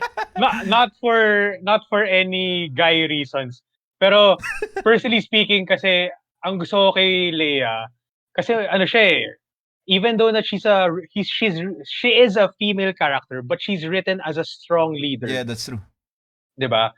So, ako, personally speaking, I think that's one of the things that I need in my life. And I think that's also the reason why I love my girlfriend right now. Na meron siyang ganung vibe. No, really. Segway, shout out! Shout out! Pero really, I mean, ang gusto ko kay Leia, siya she knows what she wants. She'll tell you if you're doing something wrong. Even though that she's hot-tempered, alam mong it's coming from a good place. So parang ako naman, as a guy, ako kasi parang medyo Han Solo, yung tipong chill lang. Parang wala akong pakialam. Parang kung kailan mo kailangan, basta nandiyan ako. Alam mo yun, parang meron ako may ganung vibe So I think for me, kung ibe best friend, kumbaga kasi when you ask me the question, pag best friend, gusto mo, nandyan siya lagi sa buhay mo eh. Kumbaga may she would do you good or he or she would do good in your life. Parang positive influence. Yun yung interpretation ko as a best friend. So kung tatanungin mo ako in Star Wars, I think Princess Leia kasi yun na nga, parang she has the qualities that I lack as a man or as a human being. And I think she would push me to be the best of me, which is yung ginawa niya kay Han Solo. Di ba? Para si Han Solo, parang scoundrel lang eh. Pero dahil sa pagpupush ni Leia, Han Solo rose, alam mo yun, parang try to be better, alam mo yun, on who he was before. Ikaw naman, Van. Best friend, siguro masasabi ko gusto ko maging best friend si Obi-Wan, pre. Solid. Kasi si Obi-Wan, si Obi-Wan hindi ko naman kailangan ng sobrang father figure. Pero kasi parang si Obi-Wan naman parang naalala ko isa sa mga paboritong mga tao sa buhay ko, yung tito ko tsaka yung kuya ko. So, parang ganun yung tingin ko kay Obi-Wan, parang older brother kasi siya kay Anakin sa totoo lang. Na parang minsan kasi na-realize mo na pagka tumanda ka na parang kailangan mo may nagsasabi sa iyo na kung ano yung mali mo, at the same time minsan kukonsintin ka rin doon sa ginagawa mo. Alam mo 'yun? So kaya masasabi ko si Obi-Wan, men. So, 'yun. Men, pareho tayo ng choice. Si Agree. Obi-Wan, siya yung tao na parang mukha siyang mabait. Alam mo yun, mukhang poprotektahan ka niya. Mukhang, hindi naman siya BI kasi sa itsura namin, mukhang pag nagsama kami dalawa, ako yung mas may masama yung balak. So gusto ko, if ever meron lang parang kumbaga magbabalal sa'yo. Pero at the same time, siya yung tipo ng tao mukhang knows how to have fun. And at the same time, medyo madedemonyo mo minsan. Yung paglasig na, alam mo yun, parang, sige na, Obi-Wan, labas mo yung lightsaber mo. Sige na, bilis manakot tayo. Para siya, mabait ako. Sige na, saglit lang gagaguhin na natin. Sige na nga, magbibigyan kita. Alam mo yan, parang feeling ko, si Obi-Wan yung tao na gano'n, tsaka yung bibigyan ka ng guidance and whatever. Pag nag-ask ka ng advice, maganda yung advice niya. Mga tipong gano'n. Mukhang daddy joke. Itsura niya mukha siyang daddy jokes eh. Yung sinusubukan niya magpatawa pero mukhang krakin ng corny mo gago. Yun. Ito. If you had one character if you had the chance to portray a character in the whole Star Wars universe, who would that be and why? Ayun. Sige, Ivan, ikaw naman mag-start ngayon. Ikaw, para ikot tayo. Ikaw mag-start. If you had one character to play or to portray. Siguro, gusto ko ma-live out yung buhay ni Qui-Gon Jinn. Qui-Gon Jinn. Sa totoo lang. Choice. Kasi, parang gusto ko makita kung bakit siya naging ganong klaseng tao, only for that reason. Kasi kinulang tayo dun sa backstory sa kanya eh. Kasi I really find Qui-Gon Jinn interesting dahil sa madami siyang questions about the Jedi Order na hindi masagot ng mga Jedi Master. Parang ganun. He's a great Jedi. So parang yun yung kaya gusto ko siya ma-portray para lang malaman yung history niya kung bakit siya ganun mag-isip. So at saka at the same time, 'di ba, parang 'di ba pinasok na si Anakin sa Jedi Order, tapos yung Council parang ayaw nila. Pero ngayon parang kumbaga si Qui-Gon Jinn yung rebelde na mabait eh, para siyang ganun. So gusto ko lang malaman kung paano siya mag-isip, kaya si Qui-Gon Jinn, pare. Tsaka also fun fact, siya yung pinakaunang Force Ghost sa natuto sa kanila. Yes. Siya yung first one na nakapaggawa nun ever. Pero hindi lang niya kaya gawin yung parang human form, yung boses lang nung naka-interact na sila Yoda. Siya yung nagturo actually kay Yoda tsaka kay Obi-Wan kung paano maging Force Ghost. Kung maging Force Ghost. Totoo, pare. That's fact. That's true. Yun. Okay, ikaw, Migo.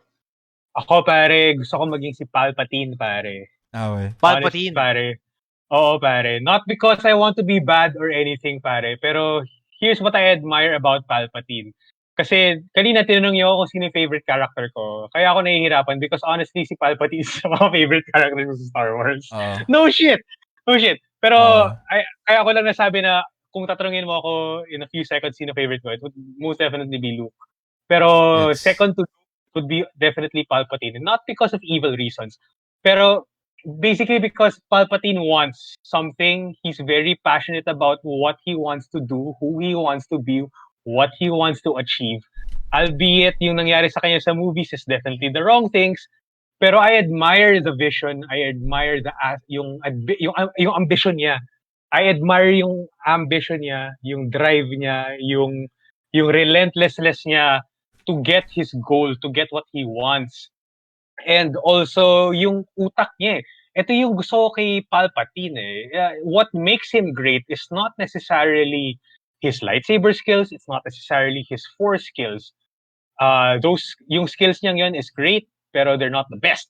What makes Palpatine the best is because yung utak niya He's the ultimate mind play or mind game player, alam mo yun? He basically brought down siya lang yung only Sith that brought down the Jedi Order ever. He's the only one that did that. He infiltrated the Jedi. He got their quote-unquote the one. He got their one, which is si Anakin, seduced him, put him in his side, and basically created his own empire for like generations before he unfortunately got stopped. Alam mo yun, because of his own evilness. But basically, that's what I admire about Palpatine, pare. As in, utak niya, pare. I mean, try mo lang muna tanggalin yung mga bad things na ginawa niya. He's definitely a villain. Pero, tinan mo yung mga na-achieve niya because of his drive, of his cunningness, yung utak niya na outsmart niya yung buong Jedi Order na wala pang nakakagawa sa Sith. Na-outplay niya yung buong politics system ng Star Wars to become the Emperor. Diba? Galing nga. Exactly. Diba? Tapos, lahat. Talino siya, pare. He's strong, he's smart. He's a Tapos buhay pa siya sa 9. Apparently, buhay siya sa 9. For some reason, no? Man, imagine mo yun na buhay ka pa sa Wait, ganung by the rason, way, yung ano daw, parang I read somewhere na yung Palpatine sa 9 is a clone. So, Sa clone. so TMI. hindi siya yung totoong Palpatine. So, yun. Yeah. Pero, nevertheless, Palpatine, not because he's great, pero his ambition and his mind, pare. For me, basically, I would say a character, if not a character, a specific race. I want to be Din Djarin or a Mandalorian. Yes, Kasi yes. it's a freaking race na I'm very interested in. They're one of the race na nakipaglaban sa Jedi and basically hold up to I actually compared the Mandalorian to like the Spartans of Greece. Yes. So that's how I see the Mandalorian. They're one of the most elite fighting race in the whole universe. And ang ganda yung code nila yung code nila is very, paano ba to? I'm very curious with their code. Kasi nga, di ba, with the Mandalorian, the recent Mandalorian, hindi naman talaga nila kailangan yung sa face It's just that na, for me, Din Djarin, that's why it's very cunning, is parang interesting yung character niya. Bounty hunter, matalino, action-pack. He's not charming, I would say, but still, meron siyang charm as a Mandalorian. So, I'm very interested in portraying that character. Yeah. Now, I think last question na gusto ko malaman, I think this is a boy's question. Okay, if you had to marry someone in the universe, or like, who's your ultimate crush in the Star Wars universe? Yeah, this will be our cap. Or if you had a chance to marry someone in the Star Wars universe. Alam ko, medyo limited lang yung babae. So, if guys ang gusto nyo, go lang. Pero, medyo limited lang yung choices natin sa babae. No judgment naman. Yeah, no judgment naman. Pero kasi dahil limited nga yung choices. But, if wala naman, I'll go first, ha. Yeah. I'll pick, ito, pag-usapan namin ito ni Ivan the other day. Pare, si Padme. Alright? Dahil, ang ganda niya talaga I mean, first is, ang ganda niya. Second, queen siya. Pangalawa, siguro dahil pinortray siya ni Natalie Portman. So, parang, for me, kasi what? Siya, Leia, sino pa ba? Jyn Erso. I think out of those three, siya lang yung parang isip ko Si Rey pa, men. Nakalimutan si Rey. Oh yeah, si Rey. Pero I'm not really fan of Rey. I'm sorry, pero hindi ko type. I mean, like si Ahsoka Tano, if trip mo yung gano'n, but then again, I'm not... Mga alien shit, pare. Experience yun! Experience, Di mo alam ba yung... Hindi mo alam. Yan yung mga napapalabas sa U dito sa batok nakalagay yung ano niyan, men. Hindi mo alam. Parang ganun. Gago, yan yung mga napapalabas sa U. Sa Hindi iba mo alam. Diba? But yeah, for me, I'll pick yun, Padme. Padme. Mhm. Padme Amidala. Okay. Kayo. Ikaw, Migo. Una ka muna. Ikaw, Migo. Pare, Princess Leia, period. Princess Leia. I think nasabi ko na kanina yung reasons ko bakit. Dahil sa ko siya gold gusto. bikini ba yan? Dahil sa gold bikini. Pare, that's a great bonus, pare. Honestly, Yeah. let's be real. Yeah. Let's be real. Tangina, Oo. solid nun. Imagine mo, Pero, 6-7 years old ka, yun yung pinapanood mo for some reason. Yeah. Actually, yun nga yung funny part eh. First Star Wars film na pinanood namin ni Ivan is Return of the Jedi. Tapos yung unang introduction namin kay Princess Leia is yung Nakabigay. Pero, wait. Oh. Si Ano Jabba nangyari the Hutt. dito? Tapos nakita mo, minamanyak siya ni Jabba the Hutt, men. Putang ina. Parang, what's happening here? What is this? Pero yeah, no, I think na-mention ko naman kanina kung bakit si Leia, because of all the qualities that she has, pare, na I think na yun yung kulang ko as a person, alam mo yun. Mm-hmm. I think na, Leia, definitely Leia. And I think it's also a bonus na, dude, you're a politician, number one. Ibig sabihin, boss ka. Walang traffic sa'yo, pare. Pwede ka magwang-wang sa EDSA. Number two, mas malakas ka kay Luke. Kasi in lore terms daw, mas malakas si Leia kay Luke. Ang problema lang kay Leia, hindi niya kinuntinue yung Jedi training. Yeah, kasi nakita niya na yung pagka-train niya ng Jedi would bring the death of her son. Parang nakita niya yung vision na yun. Nagkaroon siyang vision. Kaya hindi niya kinuntinue yung hindi na Jedi siya pwede training niya. mag-asawa. She wants to get the D, man. So, so yun, meron yun. Malakas siya sa Force, politician, and one of the boys siya, pare. What's not to love about that? What's not to love about that? Hindi siya yung pa-chicks, pare. Siya yung tipong, ano balak natin? May uupakan tayo? Tara, alam mo yun. Parang, hindi naman ganun specifically, pero basically, hindi siya yung girly na person na she's basically marunong makisama. Ganun yung vibe niya. Mm-hmm. Kaya Leia. A lot of positive things to say about Leia. Okay. Ako, Ivan. Ako torn ako between Leia and Padme, pre. Kasi basically yung kay Leia, same din sinabi ni Migo. Ayoko kasi ng boring din na chick, di ba? So gusto ko yung mga ganun, parang exciting, minsan spontaneous na babae. Yan yung mga gusto kong qualities, pare. Tapos si Padme naman, parang siya yung pwede mong ipakilala agad sa pagulang mo, men. Men. Ang cute eh. Gago ganon siya, pre. That's true. Cute na, pare. Yan yung tipong parang... Good shot ka pa nun. Good shot ka pa nun sa nanay mo. Proud ka na, parang, mapa. Parang ganun girlfriend ko si Padme. Ganun, diba, gago? Kasi tsaka yung ugali niya rin kasi, hindi rin naman siya pushover. So, totoo lang matapang si Padme, pare. Look at her in episode 1.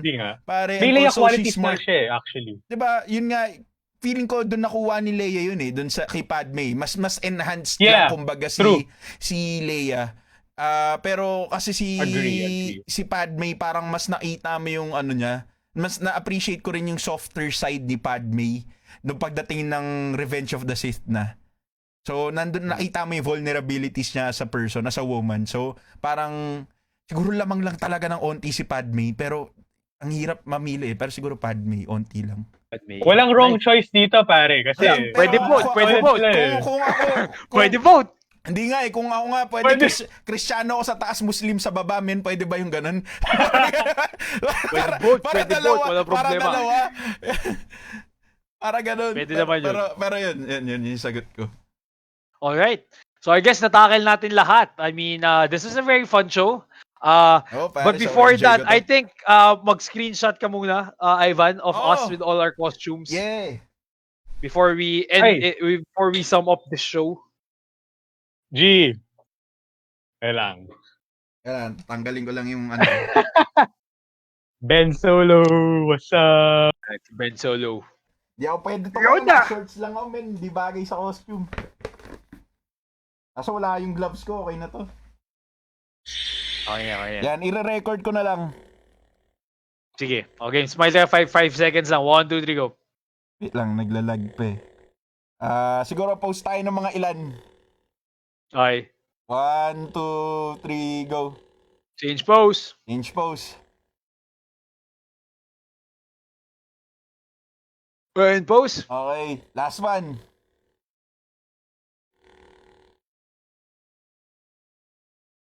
Okay. Teka, last one without the questions. Kasi last one. Meron pala ng question nakalagay. Okay. 1, 2, 3. Alright. Okay, so guys, thank you so much for joining us. Amigo, thank you so much for joining us again on another episode. Thank you for having me. Dami mong insights. Thank you for having me, guys. Kaya, we've learned a lot regarding your personal journey with the Star Wars universe and also fun facts regarding Star Wars. So thank you, Flick Friends, Migo, for always joining us. Thank you, Migo. Dito sa Titihan. Solid, Maraming Had salamat. fun, guys. Always a pleasure with you guys, honestly. UIP, Sobrang ito yung highlight ng... Nice. Yes. Thanks, So pare. hopefully, guys, you could join us again. Migo, you could join us again in our next shows. We're looking forward to having you again. Like we said, this is just a small preview of our other Star Wars shows na pinaplano. Like maybe we'll do a review of some of Star Wars movies, but definitely we'll have episodes about the prequel trilogy, the sequel trilogy, and the original trilogy. So guys, watch out kayo dyan, mga taong talong. Ikaw naman, Ivan. Migo, bago pala, again, you can plug your page already here, and where could our taong talong find you? Alright, guys. Una sa lahat, thank you for watching Tambayang Talong. Sobrang masaya ako lagi pagkasama si Evanders tsaka si Watch. This is literally the highlight of the day. And always a good time. Doesn't feel like alam mo yun, it's very natural yung nangyayari sa show namin all the time. And I really have fun. And I hope you guys are having fun too. Pero in terms of my channel, basically, I post memes. I post also reviews on series and movies on my channel at Flick Friends. Or in YouTube, meron din sa Facebook. But I'm more active on Facebook, so follow me there. I hope to see you guys again. Yun lang. Nice. Alright, so thank you so much, Flick Friends. Thank you, And now, Migo. Ivano, ikaw. Alright, mga pre. Kamusta mga pre? Isa ako sa mga streamers ng Talong Gaming. Ako si Evanders. Nagsistream ako ng mga video games. Kahapon, nag-stream ako ng demo ng Resident Evil Village. So, kung yung mga ganong klaseng games, panoorin yung huli kong stream. Gagawa din ako ng mga ganong klaseng highlights. So, abangan yun. And also, gumagawa ako ng mga comedy videos. Tinatry kong sa mga highlights ko dun sa mga video game playthrough ko. So, nagsistream ako every MWF. Pero nag-iiba-iba yun. So, pinakamagandang gawin is to notify and follow my page. I'm Evander. So, ita-ita tayo mga pre sa stream ko, mga pre. Hayop. Alright. So, yun. Thank you so much, Evander. Guys, huwag nyo kalimutan i-follow ang Talong Gaming, si Evander, si Watch, pati si Flick Friends. And yun. Thank you so much for joining us, mga taong talong, mga watchers, mga geonatics, mga pre! Thank you so much for joining us in another episode of Tambayang Talong. Hope next week we'll see you again. Bago namin time slot, yes, gagawin namin itong official Tuesdays. So we're gonna go Tuesdays with 7 p.m. So yun ang bago namin time slot for Tambayang Tuesdays. Tambayang Talong para maging Tambayang Tuesdays na siya. So, titi on titi, ha? Yeah, so magtititihan tayo tuwing Tuesday, okay? So guys, thank you so much. Maraming salamat. We'll see you soon again. And guys, don't forget to follow me on Instagram. It's at KG Kawachi, and our Facebook page, which is this one, the Watch This. So follow that one. And also, I have another page called Gio Kawachi. So just if ever, doon naman nagpo-post ako normally yung mga things about me or just some mga small stuff ko doon. But yeah. Anyway, so guys, I'm about to stream soon. So yun, excited na ako. We'll stream Valorant soon. Baka magkaroon ako ng Battle Pass giveaway. So check that out. Hopefully, makapag-release ako ng stream next week. Inaayos ko pa yung mga small stuff, saka medyo busy na ako. So, aside from that, wala na. So, yun. Guys, again, this is Tambayang Talong. We'll see you soon. And everyone stay safe. Good night. May the force be with you. May the force be with you. Hayip. Watchers. Bye-bye, mga pre. Thank you, guys. Bye, pre.